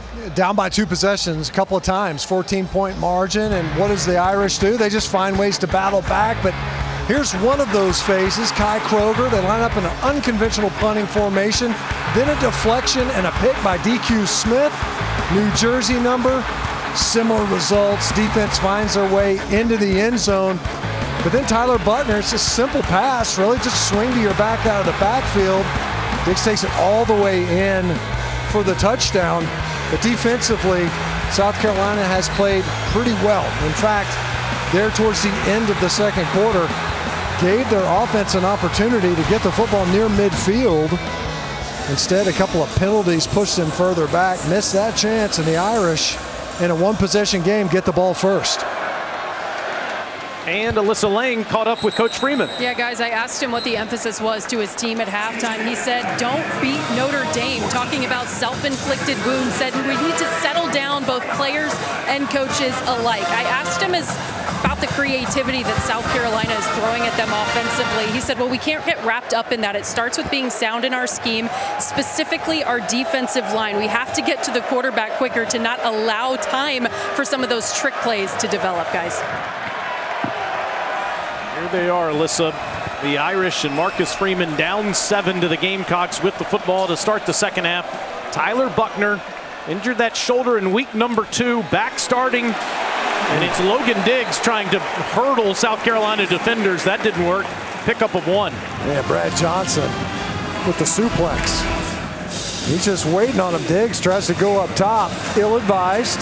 He's trying to hop over.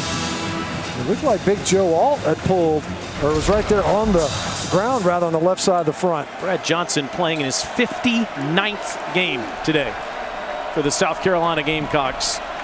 Those 2 super senior linebackers, Johnson and Green. Boy, how big have they been for defensive coordinator Clayton White today and all season.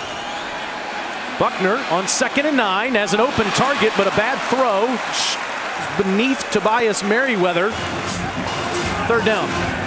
Yeah, you can see Buckner there at the end of that. That's on me. The ball was underthrown, stopped. Tobias Merriweather, rather, was wide open. It was well designed that time. Now, opening possession. And we saw at the end of that first half, South Carolina was able to get home on a couple of these passing downs, especially backed up. Can the Notre Dame pass protection hold up versus the Gamecock rush? Listen to these Gamecocks fans.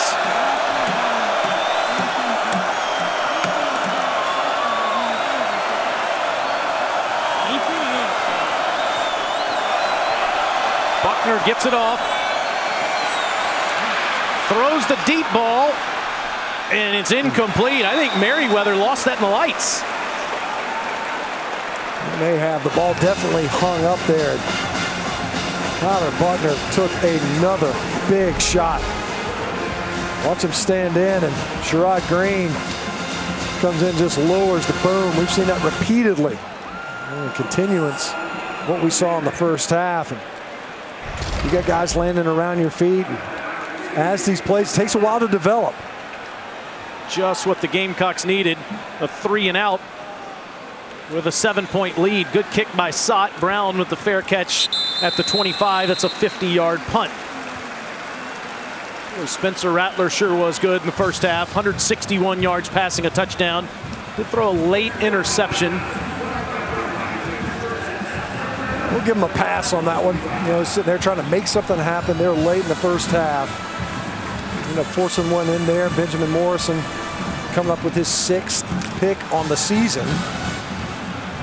The South Carolina offense has been impressive. So many new faces. We talked about the running back position. It's largely been Juju McDowell, a little bit of Christian Beal-Smith in the run game. Rattler fakes the option, throws behind the line of scrimmage to Brown, and Marion will pick up a couple. Been bouncing around today on this Friday before New Year's Eve. Marcus Satterfield left to become the offensive coordinator at Nebraska. Dowell Loggins will be the offensive coordinator next year, but today it's by committee. Freddie Kitchens, Nick Coleman helping out Shane Beamer today. Call these plays, and Juju McDowell gets up to the 30. Gamecocks were without 3 tight ends, a running back, and 2 wide receivers. And they have emptied the tank at the Irish, including 3 defensive players playing on offense for today's play caller, Freddie Kitchens. Yeah, and you've seen it. They've done a good job of picking their spots, right? When you think about that throw to Jordan Burks, the defensive end, you know, that was lined up at tight end that time, along with the other 2, it was coming out of an injury timeout. Otherwise, they've demonstrated urgency, especially off of first downs. Kept the Irish guessing. Rattler doesn't like what he sees down the field. Throws into traffic, incomplete. Tried to get it to Atkins, but Bunch of Irish players in his way. There is a flag down. And Notre Dame did a good job. They're trying to set up a slow screen to the left side of that formation. And Rattler came off of it. There's a flag on the field. We'll see if it's they were trying to get the ball to Juju McDowell. Ineligible receiver downfield, offense number 52. Penalties declined. 4th down. Yeah, that's going to happen here. You're trying to throw a screen. The screen's not there, so watch McDowell. He's going to get held up on his release. So Rattler comes off of it. They're already downfield. You're just trying to make something happen. And I tell you, South Carolina lucky to get the football back and the opportunity even to punt this football away. Otherwise, the ball easily could have been going the other way. It's the first 3 and out for Rattler and the Gamecocks today. Kroger punting for the 2nd time. That one almost got blocked. In fact, an Irish player might have gotten a hand on it, and it's a fair catch at the 31-yard line. They have 7 on the season. They almost got an 8, and they get the football back with 12:49 to go in the 3rd quarter of the TaxSlayer Gator Bowl.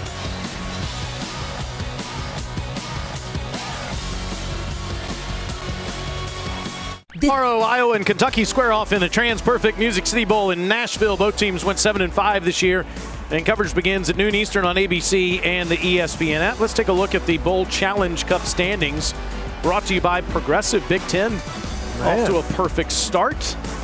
Not so good for the Big 12 at 1-5 so far on the season. Texas lost last night to Washington. The SEC at 1-3. A couple matchups today. Obviously Tennessee tangling with Clemson after this one. SEC has the lead in this one by 7. Buckner at quarterback hands to Estime, and Tyler Buckner, playing for the first time in almost 3 months, has faced a bunch of pressure.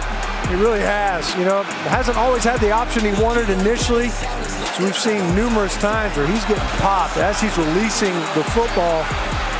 But he has courageously stood in there a couple of different times. In fact, threw a strike to Jaden Thomas at one point as he was getting grilled. You see the 5 hurries, 4 hits, a couple of sacks. This is versus a South Carolina Gamecock defense that hasn't really enjoyed a ton of success getting into the offensive backfield this season. On 2nd and 8. Again, it's Estime, and Estime finds a crease and gets past midfield into Gamecock territory. 18 for the sophomore. Really nice cut. Watch him roll this ball all the way to the backside. Nice job. Presses the whole play side, rolls it back, hugs that line of scrimmage on the backside blocking, and gets upfield. A good looking run. Diggs and Estime, whoever has the hot hand all year for Tommy Reese, the play caller. Faked Estime, and Buckner's got a receiver open inside the 25, Jaden Thomas. Well, that was the matchup versus the true freshman and Keenan Nelson. We talked about it. He wasn't getting a lot of reps earlier on in the season. Jaden Thomas just gets him turned around right there. Supple hands making that catch by Thomas inside the 25. Redshirt freshman who's become the primary target for Buckner here today. That's a drive right here on the red zone fringe, largely in the passing game. Estime around the corner. And another first down. He did it again. He pulls up those second-level defenders, because watch him as he attacks the line of scrimmage and then bounces it out. This time all the way to the outside. Last time on his cutback, he kind of hugged the backside blocking. That time bounces it out wide, able to encircle the defense and then get upfield. The big man showing some speed on the outside. 230 pounds. We talked about it before, but not just an inside runner. Irish in the red zone. Estime gets a breather. And Chris Tyree comes in to stand next to Buckner as the Irish are trying to tie this up. Big Mitchell Evans at the end of the line of scrimmage, number 88.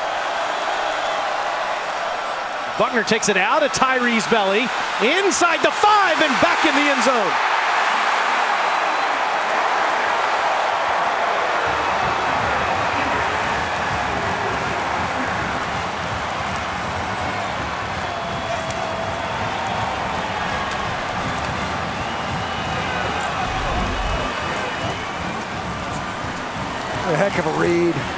by Buckner. You see all the flow was going to the right side, the offensive right. Just pulls it, gets upfield. You can see just how effective he is, and of course with his arm as well on this opening drive. 2 rushing touchdowns for Buckner today, and we've got a brand new ball game with 10:28 to go in the third quarter. They had 54 rushing yards in the first half. They had 43 on that drive, culminating with a Buckner touchdown run. 24 apiece in Jacks.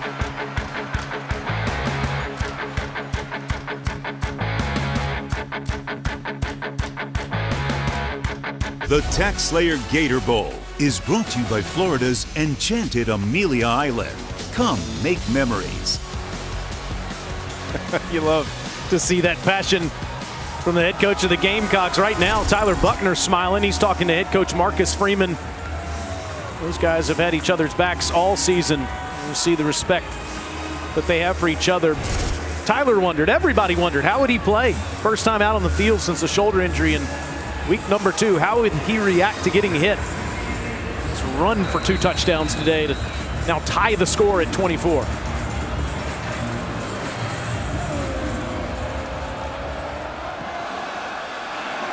Leggett hasn't come out yet, but here he is from the 5. And he breaks a tackle and gets past the 30-yard line. Both Notre Dame and South Carolina players met with members of the Tax Slayer Gator Bowl Dream Team. The Dream Team represents 12 youth from a local organization called Dreams Come True. Each child is battling a unique life-threatening illness. Throughout their experience with the Tax Slayer Gator Bowl, the Dreamers are signed to the Dream Team in August. And during the fall, they scout a game in Gainesville, attend Tax Slayer Gator Bowl member socials, and conclude their year with the team meet and greet and on-field experience on game day. All the things that go into this game that are around it before you get to it are so fulfilling for the community and for the players. Everybody's enjoying watching this one. Tie game. It's Rattler to Leggett up near the 40 for 6. See if Spencer can get this offense going again after his first 3 and out. Yeah, kind of slow start here in the second half. Same for Notre Dame before they took that second possession the second half, march it right down the field. And it was a ground game that kind of sparked it. One big throw to Jaden Thomas. To the ground, it's McDowell.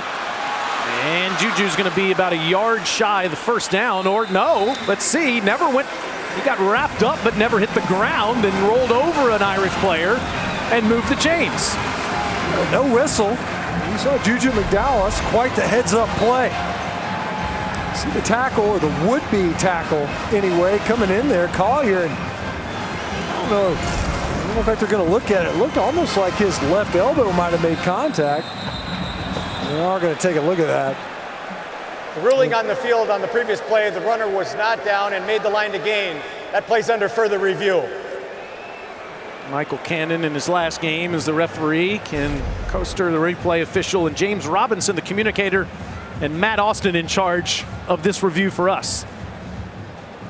Yeah, I agree with Matt. It did look like as he rolled over right there, you can see his elbow on the ground. So this one should have been blown dead. And pretty sure they're going to bring it back, and he's going to be short of the first. Matt, do you like that they allowed it to continue, knowing that there's that opportunity to get the stoppage here, so that on the field of play they said, hey, you know, look, maybe it was still alive versus blowing it dead, and had he never been down? Well, if you're not at 100% or what we say 1,000% sure that he's down, you let the play go just for that reason. Gotcha. You don't want to kill a play. The guy might get up and run for a touchdown, and suddenly you blew it dead, and there's nothing you can do about it. So, yes, let the play go if you're not certain, and let's see what happens. Yep. Definitely looks like a good stoppage, because when he rolled over, that right elbow made contact. We talked about it. You know, the Notre Dame, they were able to spark that drive. A couple really nice runs by Estime. Get the ball to Jaden Thomas. Your quarterback gets involved. The run game. After review, the runner's elbow was down at the 42-yard line. Yeah. It'll be 3rd down and 1 yard to go. So they get it right. Mr. Austin and Stinchcombe said, and it'll be 3rd and 1 for Shane Beamer's offense from there. Short yardage scenario. We talked about this, especially in the ground game. It's a little bit different proposition for South Carolina in this game. Well, your biggest true back is Christian Beal-Smith. Juju McDowell out there now. That's not a big body for a short yardage run. It's rather 3rd and 6, rather. You look at a guy that potentially could scat him out, get him out into space. We saw Spencer Rattler. He's not a great scrambler, but he's been more active in this game, really, than just about any others, frankly. Talk about the number of attempts coming into this game. He's not a big, he didn't pick up a ton of yards as a runner, but he was opportunistic. You see here as they reset the chains now. It's just the 3rd and short, but not a ton of short yardage options. It's Brown going in motion, and it's a flip ahead to Atkins, and he catches the Irish sleeping. Razzle-dazzle from the Gamecocks again. Timeout for injured defensive player. All right, so here's Atkins. We talked about him in the first half, how important this guy is. How about this? You fake the fly sweep, you flip it to 44, and he picks up your first down. Back in just a moment.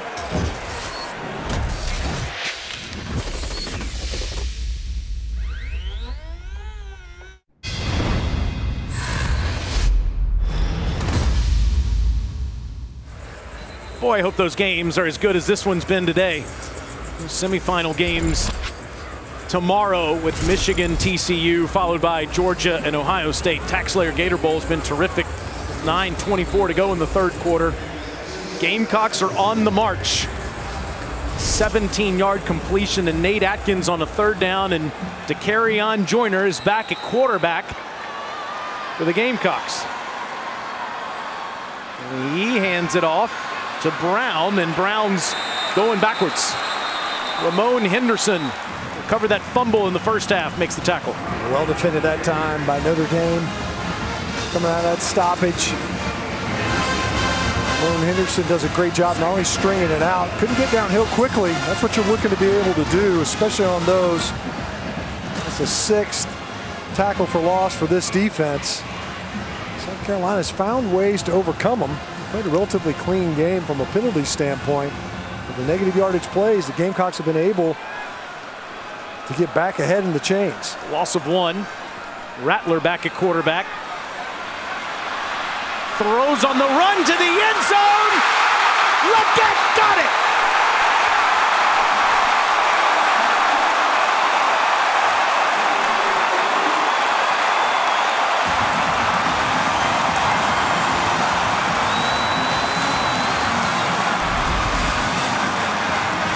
Wow, watch him tap this foot. Does he get it down? His right foot right there. Wow. You can hear the crowd. They just showed the replay on the big screen, and the big screens are big. Huge, in fact. Great body control. The ruling on the field on the previous play was a touchdown. How about that throw by Spencer Rattler? Review. He is sprinting towards the line of scrimmage. Obviously going to take another look at this. And Leggett did a great job of extending for this football. Take a look, and it's his right foot. Watch him try to tap it down. Ruled a touchdown on the field. Matt Austin, do you see enough to change this call? I really don't. That's exactly what I was thinking. The first view I saw, I didn't think his foot was that close to out of bounds. When they showed the close-up, the line's a little blurry, so you can't really tell if the toe is there or not. But no, I do not think there's enough to overturn. How about that body control by him? It's unbelievable. You think of Josh Vann and Jalen Brooks not being able to play today. Senior from Mullen, South Carolina, started the scoring. Only had 1 touchdown catch on the season. This will be his 2nd of the game if it stands. You see that dart? You got the blue for the Notre Dame end zone. He's got his black cleats on. They're all spatted up, and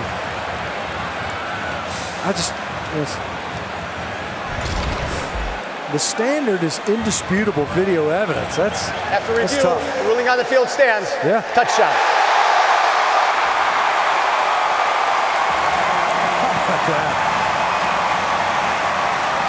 That's Spencer Rattler's 10th touchdown pass in his last 11 quarters. He had only 8 in the first 10 games.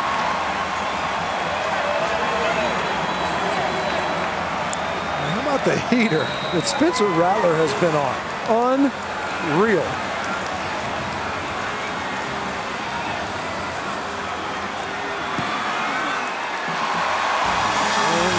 Jeter once again makes it a 7-point cushion.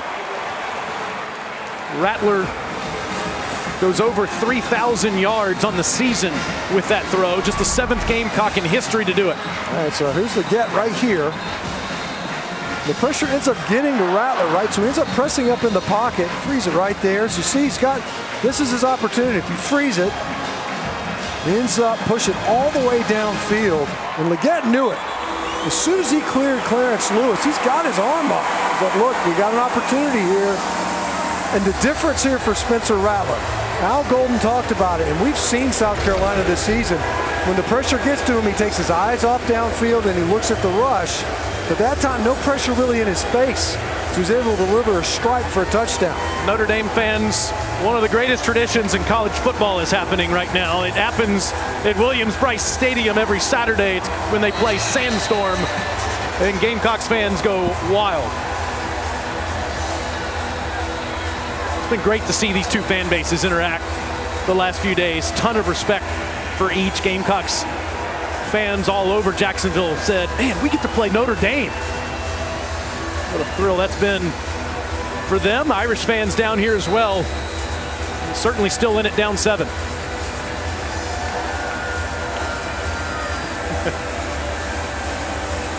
They sort of kind of want to be part of it.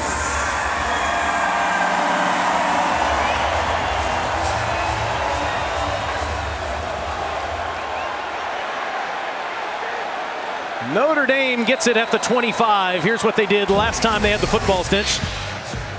Well, it was a kind of a slow start to the second half, and Estimate got things going. 19-yarder, great run. Buckner's able to find Jaden Thomas downfield, nice touch pass, and then Estimate bounces it outside, this time to the left side. And then Buckner does it himself. A heck of a read. What an athlete. And this guy has been a warrior all night long. We talked about it. Man, he has gotten hammered repeatedly and has been willing to stand in there. Has been more than a willing runner when called upon.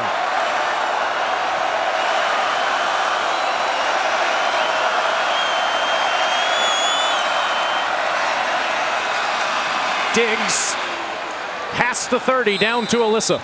We're just talking about the fight from Buckner. Offensive coordinator Tommy Rees was raving about that time you guys talked about earlier in the game that they were able to spend with him up in the booth throughout the back half of the season, specifically talking about his understanding and calmness. I've been watching him over here on the sidelines.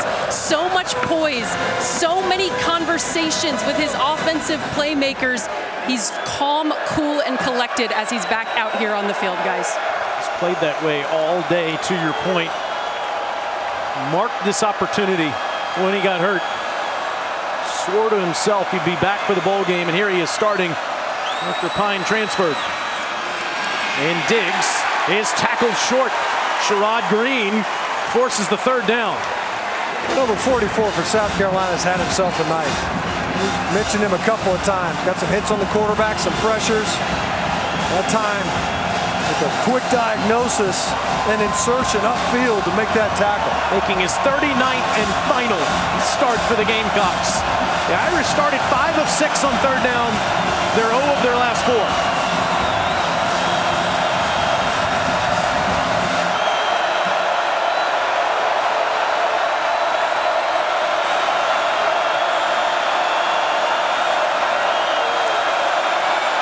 Buckner shovels it ahead, and it's intercepted off the carom. It's Nick Barrett.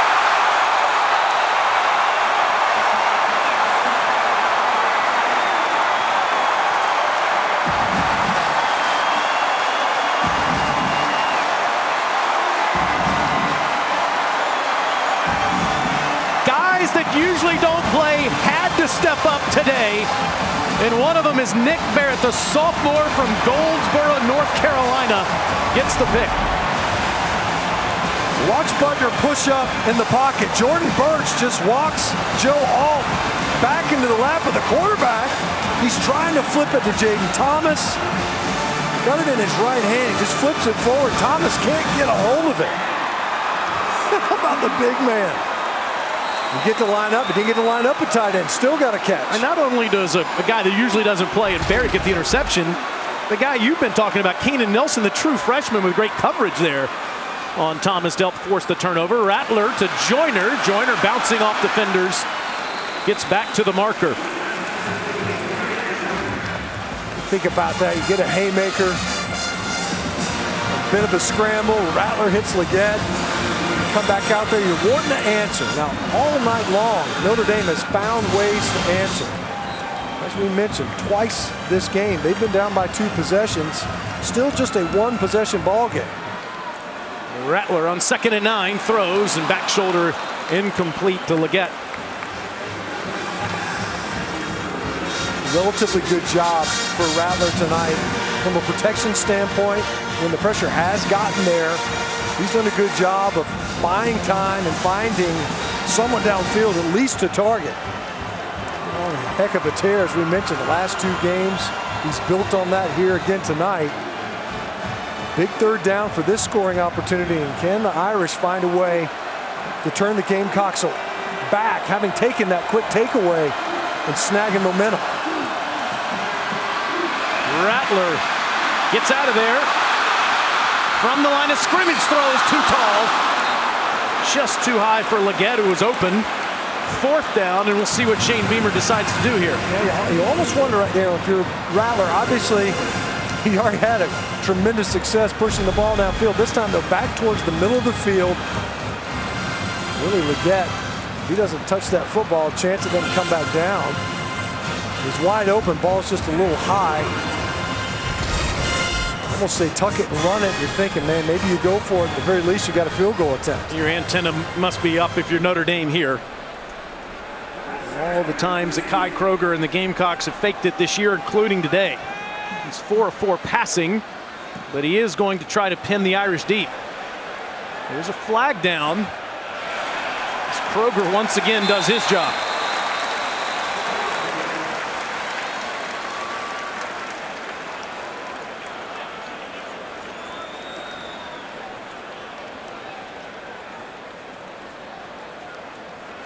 Looks like it's on the Irish, so we'll see if Shane Beamer wants to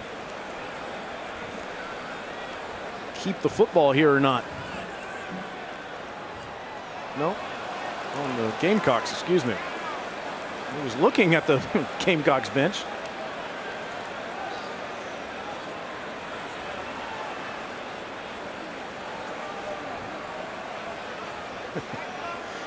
I think Mike Cannon in his last game was like, wait a minute, you guys don't get to decide. Exception, kicking team. There are 2 number 0s on that play. It's a 5-yard penalty from the previous spot. Repeat 4th down. Juju McDowell and Debo Williams both on the field for that play, Matt Austin. Can't do that. Well, no, you can't, and that is an extremely hard foul to pick up, because unless they're standing side by side, you never realize where the 2 different players are. So that's a great catch by the crew. Give him a new number, 87. Right there. Cramming himself into a number 87. Doesn't matter now. Waste a heck of a kick from Kroger. See if he can do it again.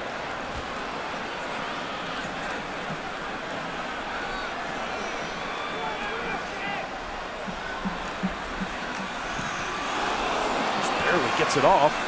Fair catch at the 13-yard line. So it does net 5 yards for Notre Dame. And they will start from there. Here's our upcoming featured ESPN football lineup. Michigan takes on TCU, and Georgia squares off against Ohio State in the college football playoff semifinals tomorrow. Penn State and Utah face off in the granddaddy of them all on Monday. And how about this, Stinch? Then the Bills battle the Bengals in a big Monday Night Football matchup. It's also on ABC, ESPN2, ESPN Deportes, and ESPN Plus. The Rose Bowl into Monday Night Football. How about that? Quite the build. We talk about the granddaddy into one of the signature football events that happens just about every week. Rose Bowl, just once a year. Game Monday night will be a big one. This certainly has been one so far. And it's Estime trying to run downhill on the Gamecocks, and he gets out past the 15 near the 17. Get something going to recapture this a little bit. with Notre Dame. And we talked about the slow start. Then you get that drive, get on the board. It's a big play from South Carolina offensively. They get the ball back quickly. Off the kind of improvisation that you get at quarterback, you don't want to make any fatal errors. Now, you survived it. Defense did a great job of stopping South Carolina to get the Irish the ball back here.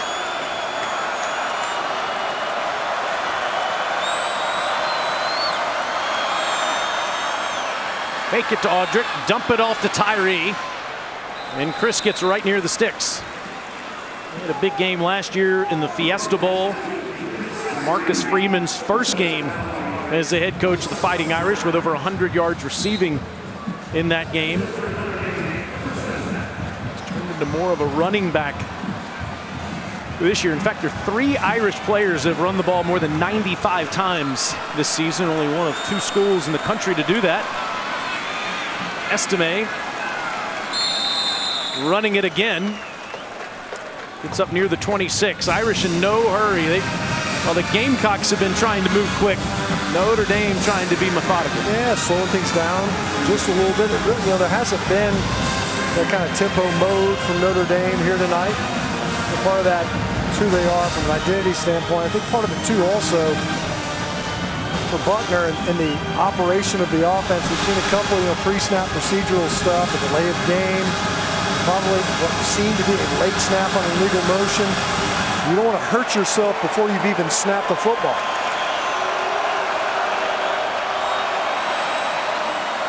Buckner faked the run and threw it at Tyree's feet.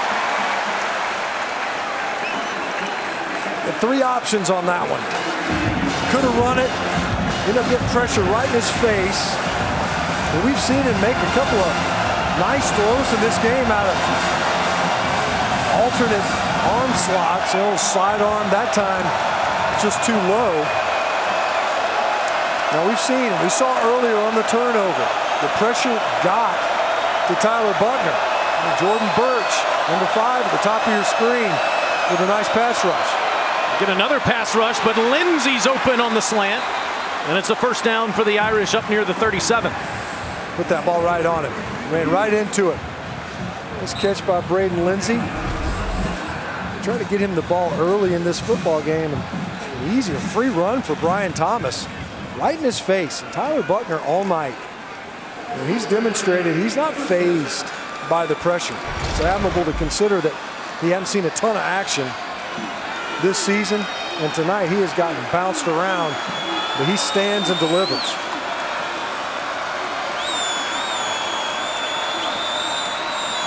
First and 10 for Notre Dame near the 38. And it's Tyree who's not able to bounce it out. Good tackling by Jordan Birch. Think of the fact that Michael Mayer caught 67 balls. Lorenzo Styles is the second leading receiver for the Irish. He's caught 30. He has 0 today. Yeah, I think they targeted him once, right? One of the earlier possessions. Otherwise, they haven't been able to come back to him. And they haven't had a ton of success. They talked about it. We need to run the football, yes. But because South Carolina plays man coverage so much, we got to find ways to push the ball downfield and win some one-on-ones. I haven't seen a lot of big plays in the passing game in the vertical passing attack. It's thrown behind the line to Estime on a little bubble. Nice juke of the defender Sherrod Green, and he gets up to the 44. Third down from there.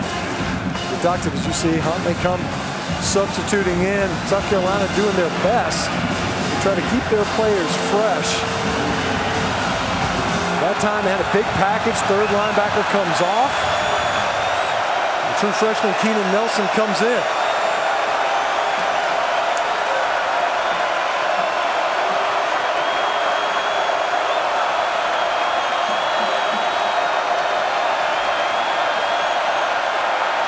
Third and 4. Buckner facing pressure, gets rid of it. Thomas makes the catch, but he's short of the first down. The pressure by Jordan Birch is going to force this fourth down. They end up gapping it down. It's the right play. Joe Alt, left tackle, he had a rusher inside. You got to take the inside rusher first. Jordan Burch just had a free run. Bucknell takes another big hit and stop that down. So it's Sott back to punt for the 4th time. And Brown inside his 10. He's going to let it go into the end zone. And 1:36 to go in the 3rd quarter. South Carolina leading Notre Dame and has the football back. What a great perch, as you guys can see from here, watching the TaxSlayer Gator Bowl tonight. That's Matt Stinchcomb. I'm Taylor Zarzer, and we expected a good one between these two teams that ended the season with some momentum with the way they played in the second half of the year. Yeah, and they're so similar in a lot of ways. You saw the way the season unfolded, kind of a rocky start, and then there's a few losses in the middle of the season where you're going, the way they finished, how did that happen? Got the big wins. Both these teams beat Clemson, the only two teams to pull that off. Both of them emphasize special teams. That's figured prominently in this game. Rattler gets rid of it quickly to Wells at the line of scrimmage, and Juice doesn't get anything. It's going to be 2nd down. By the way, the orangest of Orange Bowls, of course, coming up after us. Clemson and Tennessee playing a little later on down I-95. Got to take the turnpike for 4+ hours from here in Jacksonville down there. The monochromatic bowl down there. They're sitting there going, how are you going to tell the fans apart? That is going to be a real challenge. I think there's different hues of orange, Taylor. Maybe noticeable to you, but be a great atmosphere there tonight. That's thrown behind Leggett.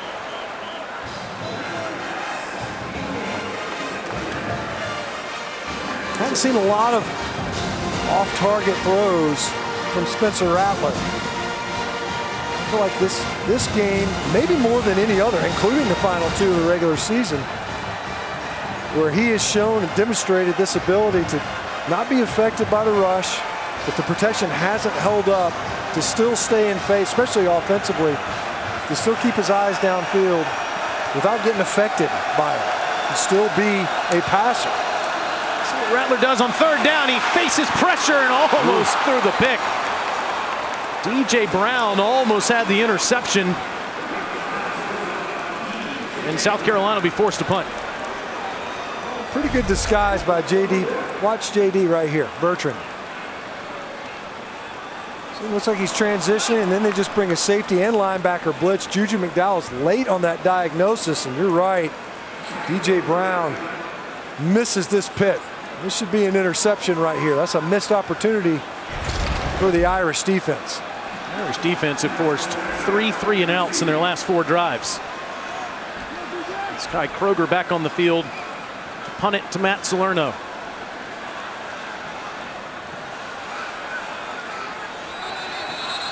Play clock runs out. Delay a game, offense, 5-yard penalty, 4th down. That is not strategic. You see that going backwards, especially right here, just conceding. You can talk about such a strong night from the special teams standpoint. Kroger does have a cannon for a leg. He punted one 79 yards earlier this season against Georgia State. Second best average in the college football. This is off the side of his foot. He gets a Notre Dame bounce. They'll have outstanding field position at South Carolina's 43, just a 27-yard punt. Well, we were talking about the orangest of Orange Bowls. It's the Capital One Orange Bowl. Number 6 Tennessee taking on number 7 Clemson at 8 Eastern on ESPN, ESPN Deportes, and the app. Of course, Hendon Hooker got hurt in that South Carolina loss. And so it is Cade Klubnik for Clemson, who helped them beat North Carolina and win the ACC championship against Joe Milton, who could be a 6th-year senior next year, just like his roommate, Mr. Hooker. Both those quarterbacks look pretty good. Had to come in there. The last games played by both those programs. Buckner and the Irish start the Gamecock side of the field. Buckner wants it all in the first play, looking for Lindsey. Touchdown!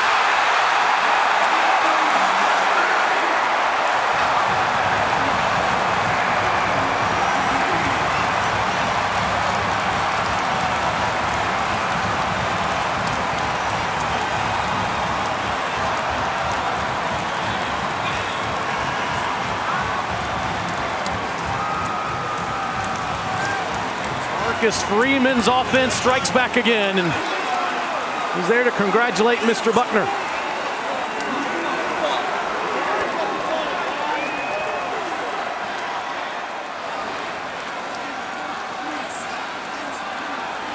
Notre Dame has had 2 one-play scoring drives in this game. A 75-yard touchdown throw to Logan Diggs, and now the one-play strike to Lindsey. So here's Lindsey. There's a lot of play action, though. Watch this safety check up a little bit on the play action. Just enough.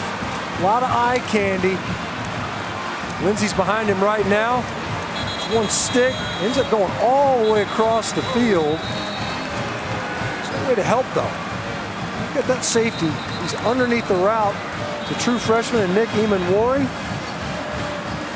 We just talked about it, right? Notre Dame said we got to find ways to hit shots downfield. We haven't seen it.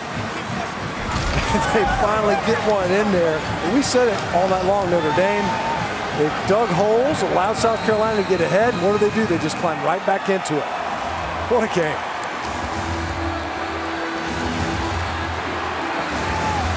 31 apiece with 31 seconds to go in the third.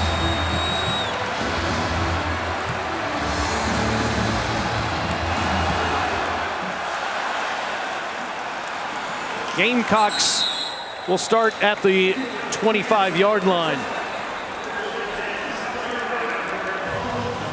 Not only does he have multiple passing touchdowns for the first-time stint, he also has 2 rushing touchdowns. He's been terrific. He really has, and we've talked about it a couple of times, not just as a runner, but when he has stood in there. He's 13 of 25 in this game. The guy's been hit. Look at his jersey. And the back of his jersey is just wrecked.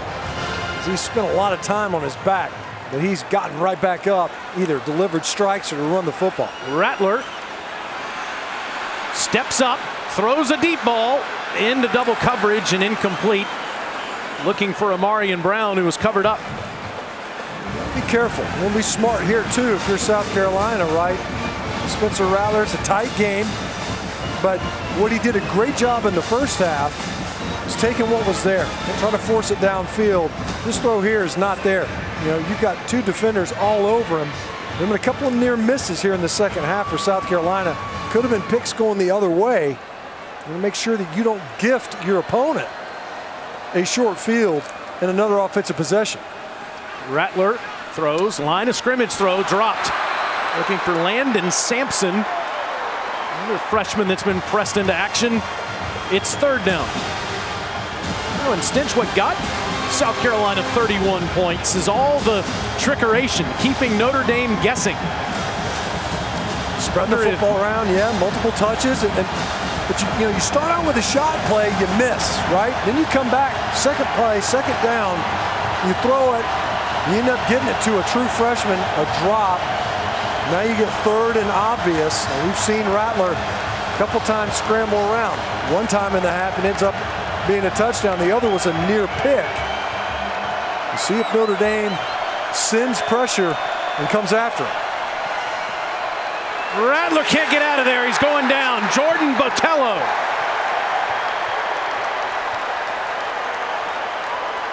On the last play of the third quarter, sacks Spencer Rattler.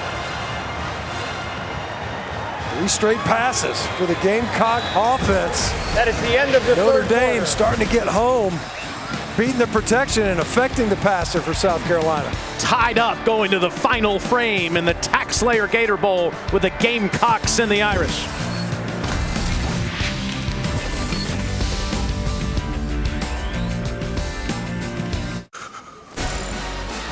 Gorgeous night on December the 30th, 2022 in Jacksonville, Florida for the Tax Slayer Gator Bowl. The game that has lived up to the billing. Number 19 versus number 21, all tied up going to the final frame. South Carolina's offense has grown cold with another 3 and out from Kai Kroger. A great punter for South Carolina trying to get back on track, and boy, did he do that. Way back inside the 30 goes Salerno. That's a 52-yard punt down to the 27-yard line. Let's look at today's clutch delivery brought to you by Chipotle. Well, Tyler Buckner coming into this game cold, right? We talked about it, hadn't played since week 2 off the injury, scrambling around, got in the end zone a couple of times as a runner, and then started hitting shots downfield.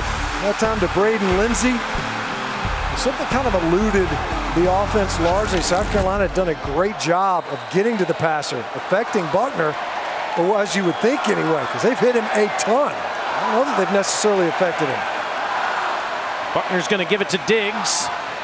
And Logan's not going to get much. It's only his 9th carry of the game, and he's less than 25 yards. Tyreek Johnson comes in to make the tackle. Well, for South Carolina coming into this game, as we talked about it, they're giving up size and they're giving up numbers defensively. They've done a heck of a job, especially tackle to tackle. And not just in the run game, but with some of their pressure and just with their regular down players. It hasn't just been in blitz scenarios. It's Diggs again, following one of the best tackles on any level of football, Joe Alt, over to the Gamecock bench to the 33-yard line. Big and long. I mean, he got there. They talked about it. The tight end in high school. He was eating his way into being an All-American. He will only get better. He's a guy that will become more and more physical at the point. He's certainly got the frame, and he's definitely got the pedigree. Old man John Alt, Kansas City Chief Hall of Fame, the Ring of Honor, great football player. You would know, being a first-round draft pick, playing the same position.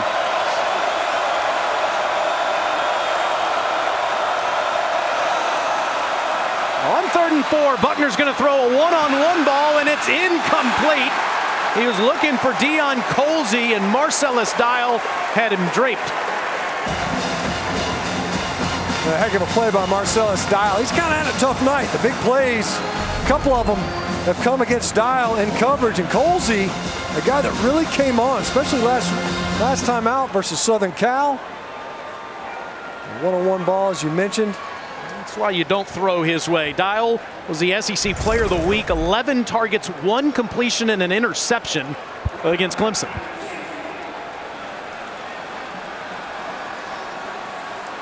Fifth punt now for John Sutton. Nope, a fake. Here's Lindsey running around the edge. First down, Notre Dame. South Carolina called it. Now it's the Irish's turn.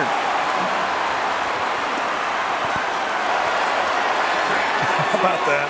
Wow. He got Lindsey coming in motion across the formation. You're thinking maybe he's just going to try to change the count. The number of punt team players on one side of the formation. Instead, you snap it to the up back. He just flips it to Lindsey. Ends up being like a fly sweep. And I think they're saying he stepped out of bounds right there at the 47-yard line. 2 fakes. One for a touchdown and one to continue a possession here early in the 4th quarter. Notre Dame with the ball still. We said that change of possession downs were going to be an adventure. They definitely have been. Davis Sherwood threw that pass on the fake, and Buckner has it dropped as it's deflected. 2nd down after Jordan Birch was right in Buckner's wheelhouse. Jordan Birch, this might be one of the best games I've seen him play at South Carolina. And he's just been all over the place. Even on that previous play before the would-be punt, Jordan Birch just wins right now on an inside swim move. One of the most heralded recruits. He's got 4 QB hurries in this game, 3 tackles for loss. And almost caught a touchdown pass. and 1 target in the end zone. Buckner keeps it, getting blocks from Alt, and he gets inside the Gamecocks 40.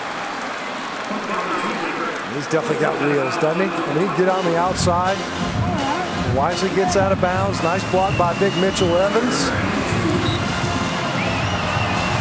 Let's look at that. There's some guys out there that definitely got their decal smudged, the jersey dirty. Most likely this is 4-down territory inside the Gamecocks 40. Notre Dame has never led in the game. And Diggs gets it on the first play, and he tries to hit the home run. Touchdown, Notre Dame.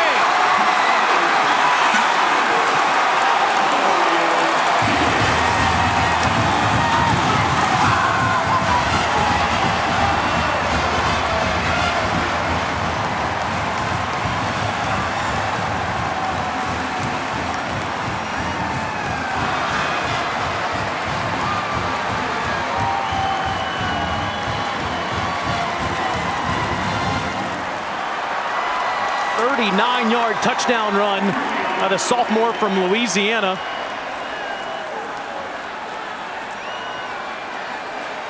And the Irish have their first lead of the game.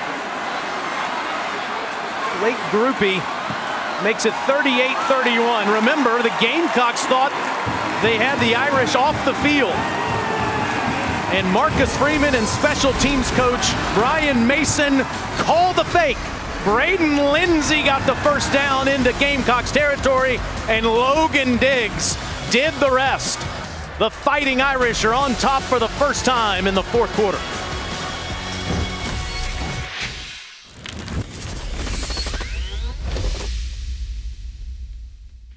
They're the heroes of the last drive. Lindsay scored a touchdown 2 drives ago and then caught a fake punt to keep Notre Dame's drive alive, and then Logan Diggs finished it off.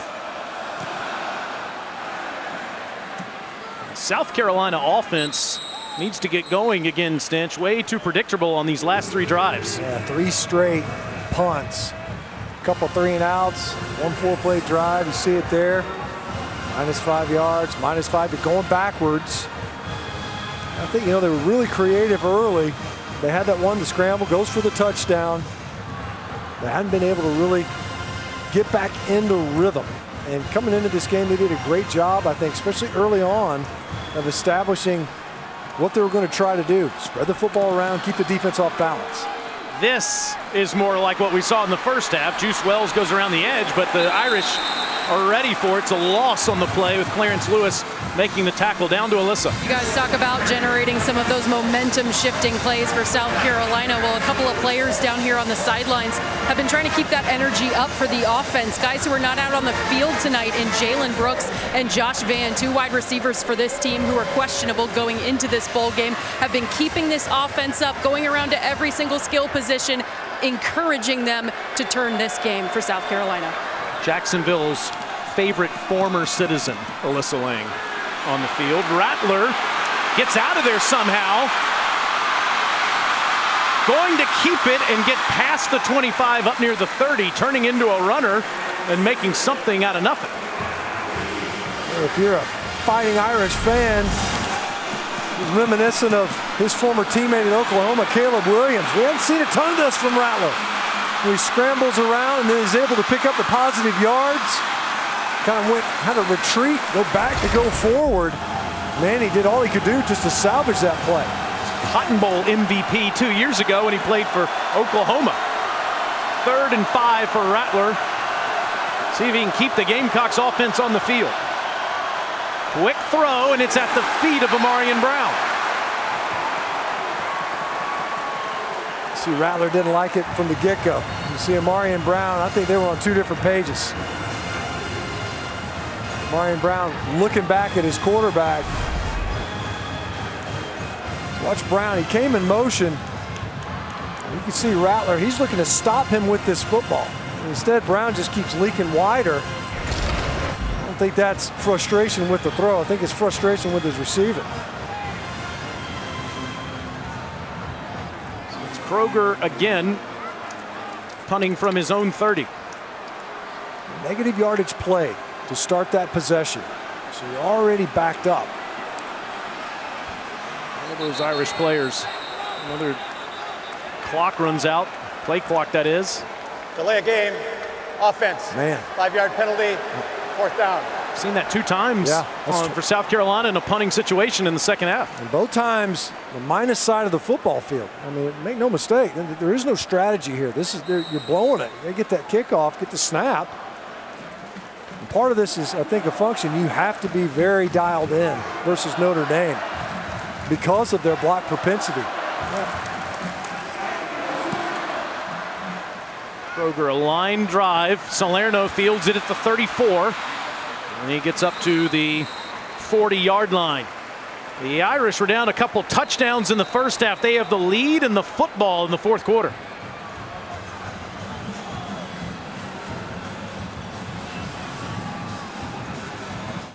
The TaxSlayer Gator Bowl is brought to you by TaxSlayer. File fearlessly.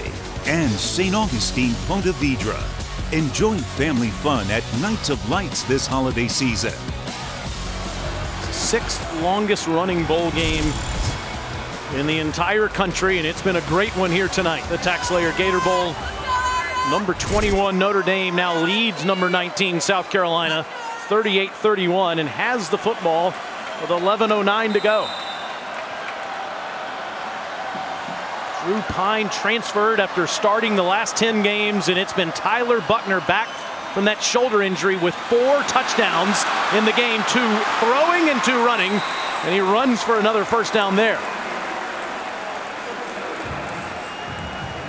How about that? Open the drive, design QB run, get a nice block from your true freshman tight end. Holden stays on the outside. I've seen it a couple of times.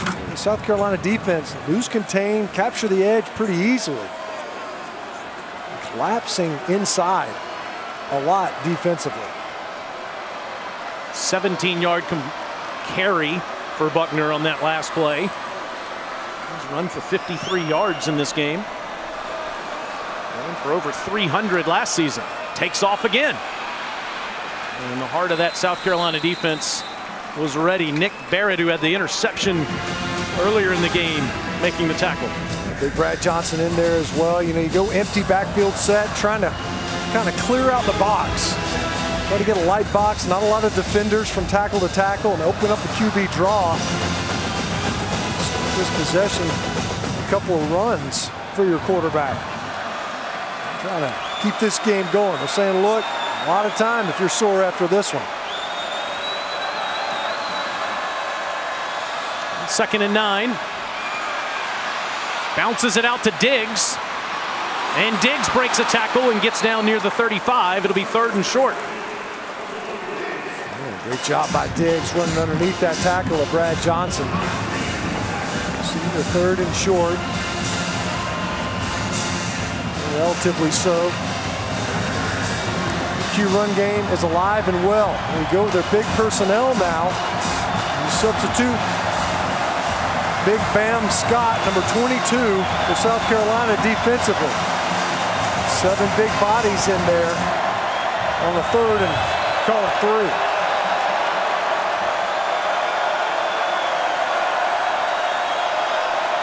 Buckner calls his own number and moves the pile all the way to the first down marker. Man, a QB sneak for a 3-yard gain. You run it behind your left side. Look at that, I like the timing too. See, Buckner, you got to hesitate a little bit. A lot of these quarterbacks screw that up. They think you got to run right away, get the snap and get going. Picked his spot, just slid to the left a little bit behind big Jarrett Patterson. A great football player at left guard. Yeah, a lot of talk about Alt at left tackle being a potential pro player. And Patterson is too. Estime comes in to replace Diggs. And the fresh legs are inside the 20, breaking tackles, and he's hog-tied inside the 10. You said it, Taylor. It's the breaking tackles. You got an opportunity to get him down.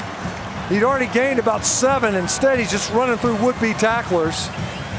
One of those would have been Keenan Nelson. We talk about not a lot of game reps, getting late. Maybe a little bit of fatigue. We've talked about the Gamecock defense, especially in the middle. They've done a great job holding up. These guys have played a lot of snaps. Missing 3 defenders in the secondary that usually play and 3 defensive linemen that typically play.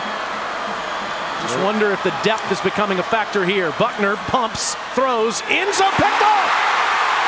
Oh, Donald Fortune gets out of there.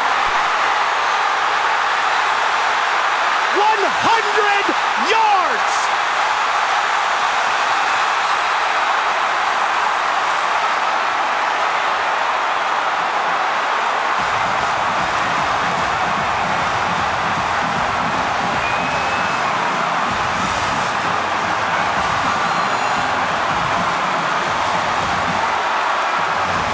Everything can change in an instant.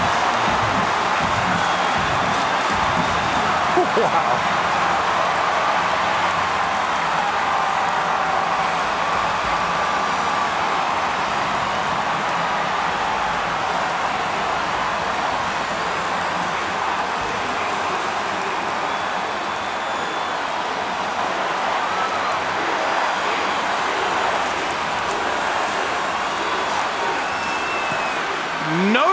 was on the doorstep, about to go up 14. Instead, O'Donnell Fortune picks off Tyler Buckner. Tie game. Here's O'Donnell Fortune. He's right here. Well, watch Evans. He's going to motion out. They had a great matchup. You got Jaden Thomas matched up with the linebacker. He pump fakes wide. O'Donnell Fortune's underneath that all the way. Unbelievable chain of events. And the Gamecocks get this 100-yard pick six.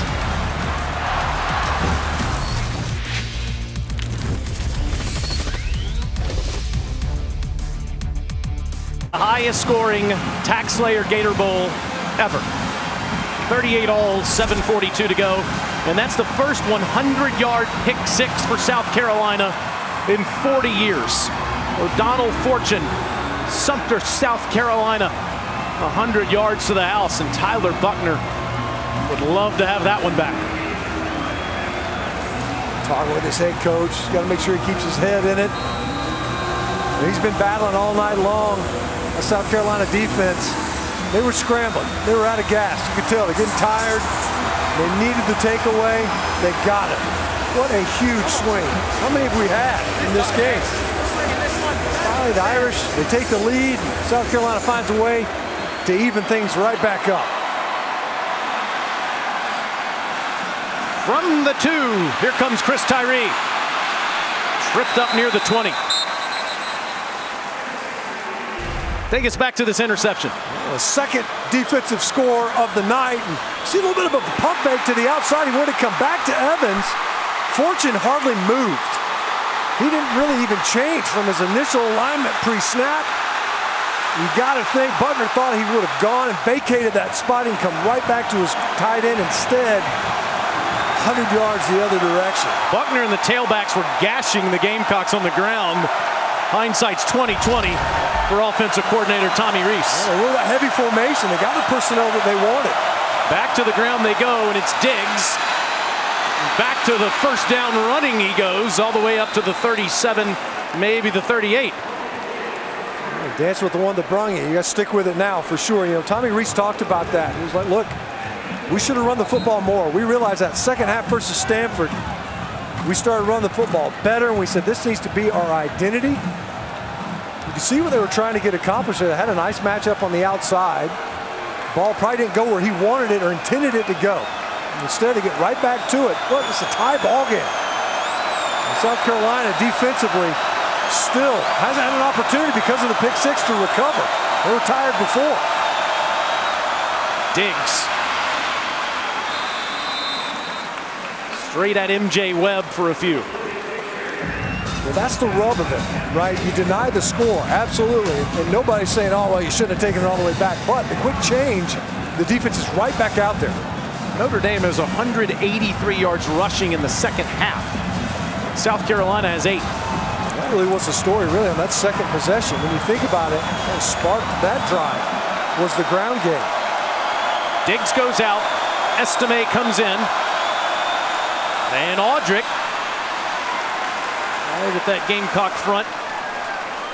Still moving the pile to the 46-yard line. Yeah. About that leg drive. You're kind of trying to tenderize that interior portion of the Gamecock front. We've said it. The defensive front for South Carolina, they've been game. Can they hold up on a 3rd and short? Buckner's kept it a couple times on this play. He does again, but goes around right tackle to get right at midfield at the 50. We said it earlier on the QB sneak. It's not just snap it, cram your helmet straight ahead. Before he slid to the left behind Big Jarrett Patterson, that time smart. Pull it, get around the edge. You saw all those defenders piled in the interior. Easy conversion. After the interception, Tommy Rees is taking the air out of the ball, but he's going to let Buckner throw here. It's underneath, and it's Evans' second catch of the game to the Gamecocks 45.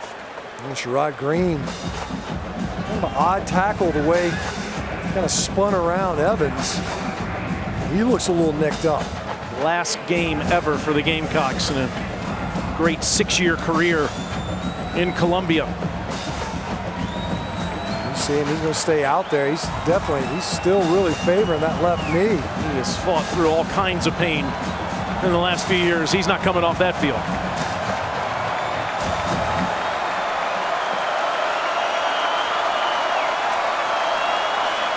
Second and 5, Estime right at him again inside the 35. Straight downhill, right at the heart of the front. You get a double team, right guard and center. Look at that hole. See Brad Johnson, he gets influenced by Jaden Thomas coming across the formation, pulls him. That ball just hits right downhill, right in the A gap, right in that gap. Alongside, either side of your center. I said one of their favorite plays. They love those double teams. Get that vertical push in the run game. Tyree and Estime over 90 yards apiece. Now it's Tyree back there. And Chris will get it. And he stopped just shy of the 30 by Brad Johnson. Nice tackle by Brad Johnson. A lot of fighting him. Another guy that's played a ton of football for South Carolina defensively. We talked about Buckner and how he's battled in this game. His defense for South Carolina, guys that haven't had an opportunity to roll a lot. Right now they're gassed, right? And they've been getting steady shots, just body blow after body blow. But can they hold up? Notre Dame definitely leaning on this South Carolina defense now. Under 3:45 to go. Both teams have all 3 of their timeouts. Tyree again. Not much. Knee down at the 29 as Jordan Birch has had one whale of a game. Here comes a big third down. Man, that interior, tackle to tackle, you just got popped for an inside run and then no running room. Birch ends up making the tackle. But it was inside defensive line mates, TJ Sanders, and they're stacking up the offensive front. Do you let Buckner throw it here? We've seen him earlier. He's able to not only throw and done so accurately, but you wonder if you don't move the pocket to keep it clean. All 3 wide receivers set to the top. Need to get to the 23. Buckner faces pressure, throws, Tyree's open. First down Irish in the red zone at the 19.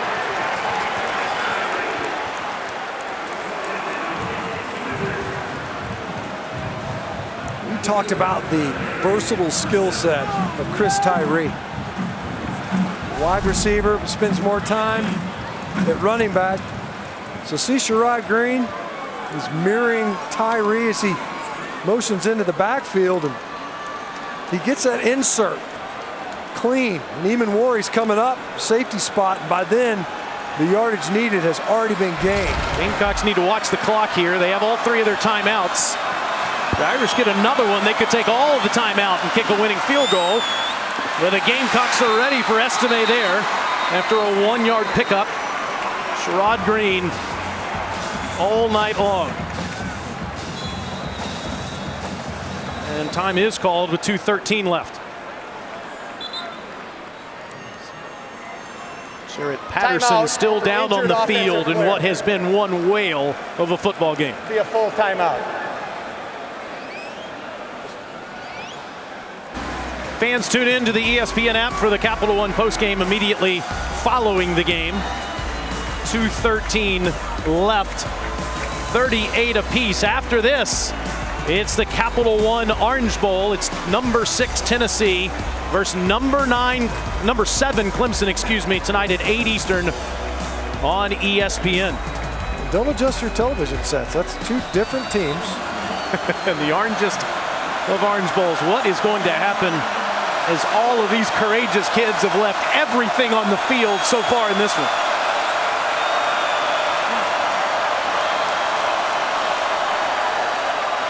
It's the 11th play of this Notre Dame drive.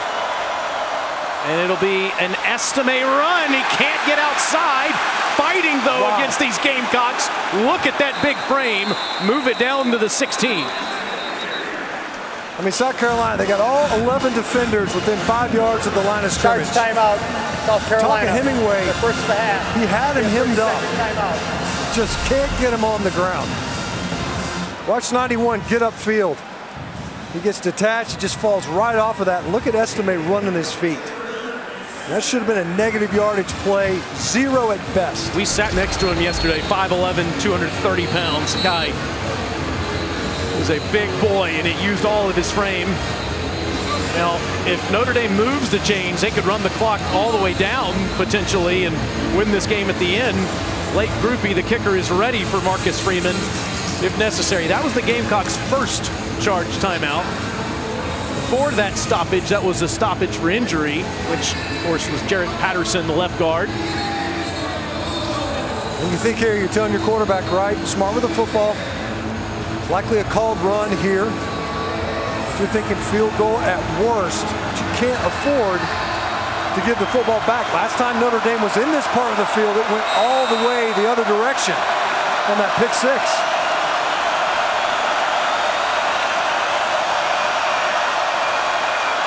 On 3rd and 7, Buckner's going to throw. Wide open is Evans. No one covered him. Touchdown, Notre Dame.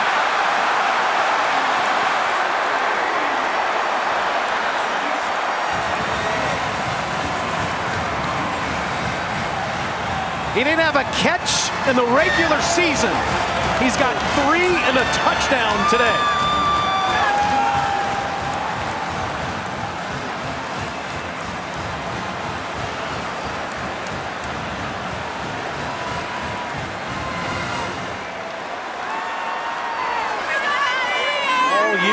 Where is number 87, Michael Mayer? Mayer going pro, not playing tonight, and his wingman, number 88, scores the go-ahead touchdown with 1:38 left.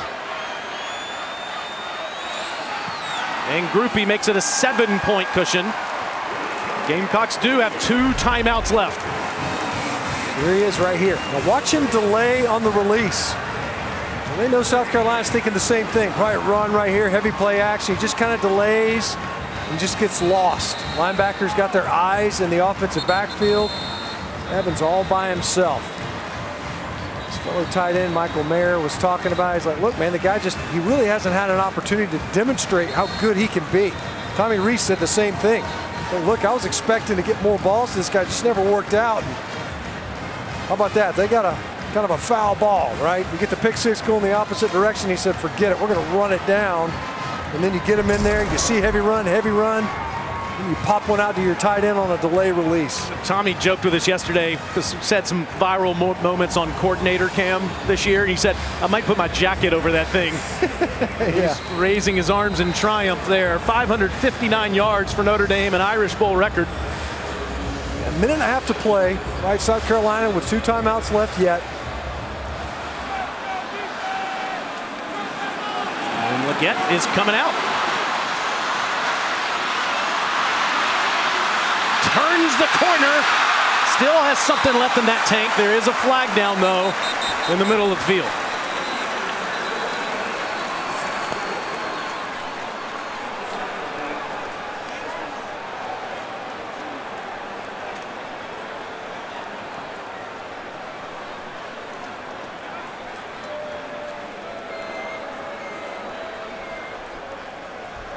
On the return, personal foul, illegal blindside block, return team number 0.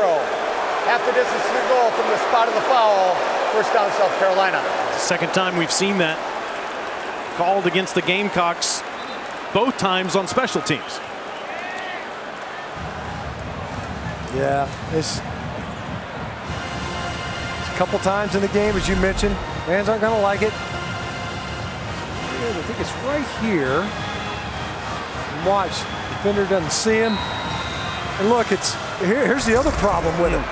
You could easily screened on that one. It's a tough one to swallow there. Rattler underneath to Joyner crossing. Short of the first down, up to the 21-yard line. Clock running. 80 seconds. Actually, has stopped the clock. Yeah, clock ever, for a second. I'm not sure the clock ever ran at the snap. It's running now. Rattler again underneath. This is a first down throw to McDowell, and he's past the 30 up to the 33. Kick underneath, and as we said, got 2 timeouts still. Whole field to play with. We've seen in this game, Rattler able to extend plays. Needs to be smart when he does that. Right now, they got to get off the.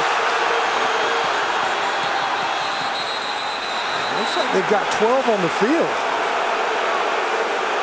Shane Beamer going nuts on the field at the bottom of the screen. Charge timeout, Notre Dame. See a 30-second timeout. First timeout of the half. Please reset the game clock to 55 seconds. Wow, only 55. That play, it took at least 10, 12 seconds to get to that point. I mean, look, they've got 12 on the field. 1, 2, 3, 4, 5, 6, 7, 8, 9, 10, 11, 12. You see, eventually everybody catches up to this. They're going, hey, what's going on? Flag never came out. Flag never came out. Shane Beamer, and rightfully so, was looking out on the field. He's like, wait a minute, there's 12 defenders. Let's bring in our rules analyst, Matt Austin, for clarification. Yeah, I'm not exactly sure of the timing, guys, because I haven't seen a great replay, but because they awarded the timeout, that means there was no snap and no play. And having 12 people on the field is not a foul until the ball is snapped. So that's why there wasn't a flag. You see a late substitution coming out there. It looked like South Carolina had some confusion as well.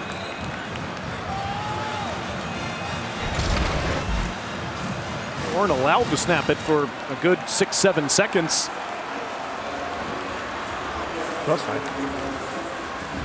55 seconds to go for Spencer Rattler. 2 timeouts. And 67 yards to go.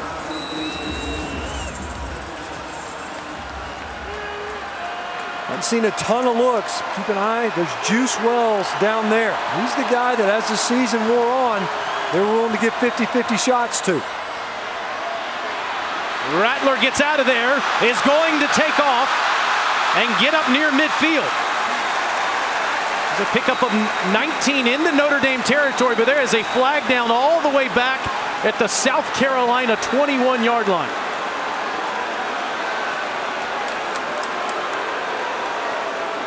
Gamecocks think it's on the Irish. The official's going to need to get in there. Eric Douglas is marching down the field, the center for South Carolina. Personal foul, defense number 17, unnecessary roughness. That 15-yard penalty will be added on to the end of the play. First down, goes South on Carolina. Jalen Sneed, the true freshman. He's been pressed into action. The guy that everyone has high hopes for in South Bend. They called it. Sneed was rushing right off the edge. He was working against Tyshawn Wanamaker.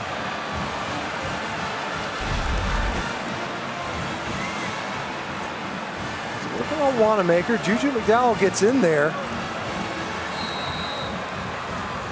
don't know if it must have happened. Our screen. It must have been something after the play as he was laying there on the ground. Yeah. Nevertheless, it gives South Carolina the ball at the Irish at 34-yard line. Rattler throws, and it's incomplete to Leggett. Covered up there by the Irish. Man, Clarence Lewis, yeah. He had a great break on this one. We talked about a couple times here in the second half. South Carolina's lucky to get the football back. Clarence Lewis jumps this route. Saw Leggett check up. Just could not corral that pass. South Carolina, plenty of time now. And with that penalty, pushing them into plus territory.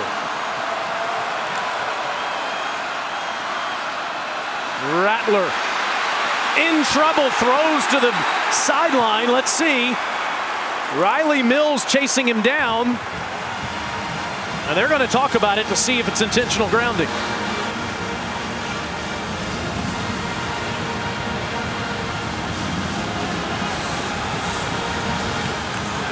Here comes the flag. Matt Austin, what do you think?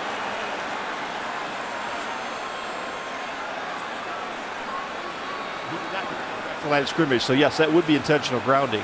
It would also carry a 10-second subtraction, so I think that's going to cost them a timeout. And that's exactly what Mike Cannon, the referee in his final game, is talking to Shane Beamer about now. We just got done talking about it. Because the protection. offense number 7. There's no receiver in the area. The ball did not get back to the line of scrimmage. That's a loss of down at the spot of the foul. South Carolina has chosen to take a timeout to avoid the 10-second runoff. So see that you kind of buy your time back with your timeout. What they were running was a too shallow cross, a mesh concept. They were hoping to get man coverage, but the protection broke down too quickly. Rattler had to flush out. No receivers in the area. Now it's 3rd and 21 from the Notre Dame. Yes, from the Notre Dame 45.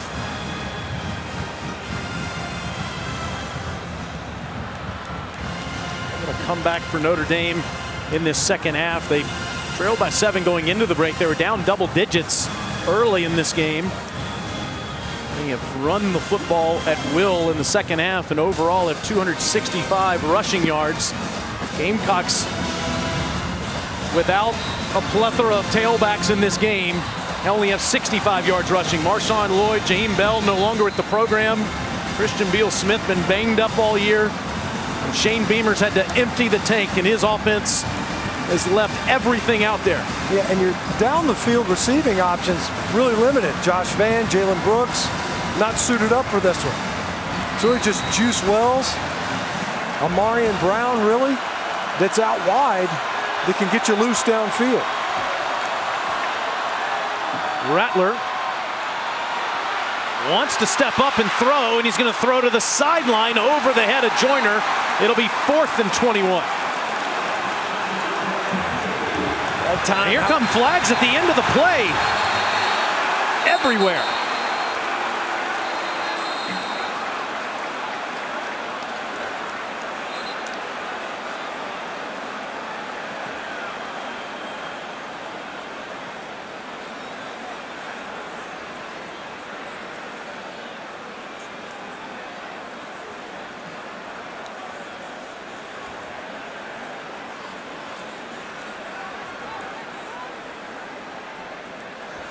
After the play's over, unsportsmanlike conduct, offense number 0.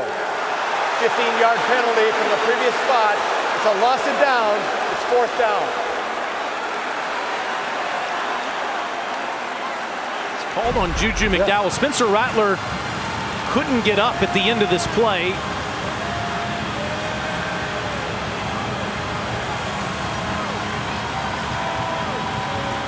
Trying to get the Notre Dame player off of Rattler there. Yeah, I don't know. I mean, you see both those guys. I mean, this is a hurry-up scenario. You're trying to get the defender off your quarterback. Well, here we go. It's 4th and 36 for South Carolina. The last ditch effort for Rattler, trying to just have a chance to throw it, and he does. And it's almost caught by Wells, and it goes to the ground.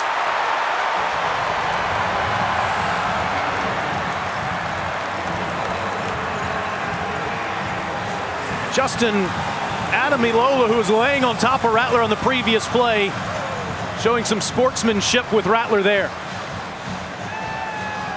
Trying to clear it up. Of course, as you see him, there's his brother, Jason Ademilola. Rattler ends up getting flushed. You're rolling away from your throwing arm. It's just tough to get anything on this throw. He's able to get it down there. Juice Wells actually got his hands on it. Just can't come up with it. South Carolina left everything on the field tonight. An undermanned bunch. Should be incredibly proud of the effort they gave against Marcus Freeman's Notre Dame Fighting Irish. Think of this for Marcus Freeman. Your team is 0-2. You are 0-3. You're in a dogfight with Cal in week 3. He never flinched. Showed that confidence all year, and his team will finish in the top 25, winning their 9th game tonight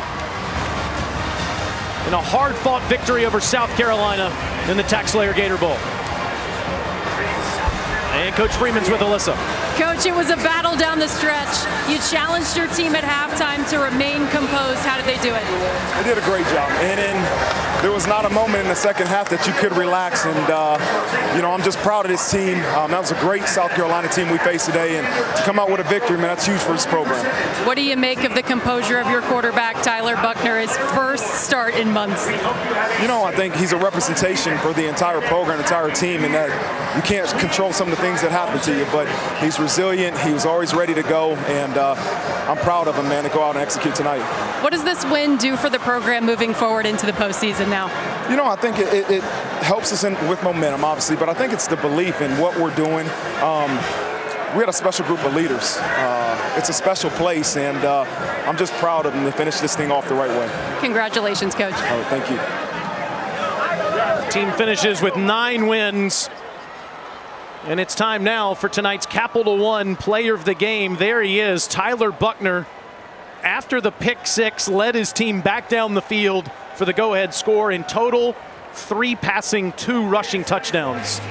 The composure, not just that, the courageous play that he got from Tyler Buchner tonight. Opened up the scoring on a run, was able to get in the end zone again later on. We were concerned about how active would he be in the run game. Then was able to get the ball downfield. We didn't do a ton of it. Found Braden Lindsey for the touchdown, and then able to sneak your big tight end, Mitchell Evans, into the end zone for a late score. And that's on the heels of a pick 6. It was a resilient play. Matt Stinchcomb, this was a privilege to call with you, my friend. What a game between Notre Dame and South Carolina. Both teams and their programs should be so proud of the effort tonight. Coming up next, it's the Ram Trucks College Football, followed by the Capital One's Orange Bowl. Tennessee and Clemson for more. Turn into the ESPN3 postgame trophy ceremony presented by Capital One. For the great Alyssa Lang, Tom Schofield, Matt Stinchcomb, and everyone else on this terrific team, I'm Taylor Zarzer. Good night from Jacksonville, Florida. Final score in the Tax Slayer Gator Bowl, Notre Dame 45, South Carolina 38.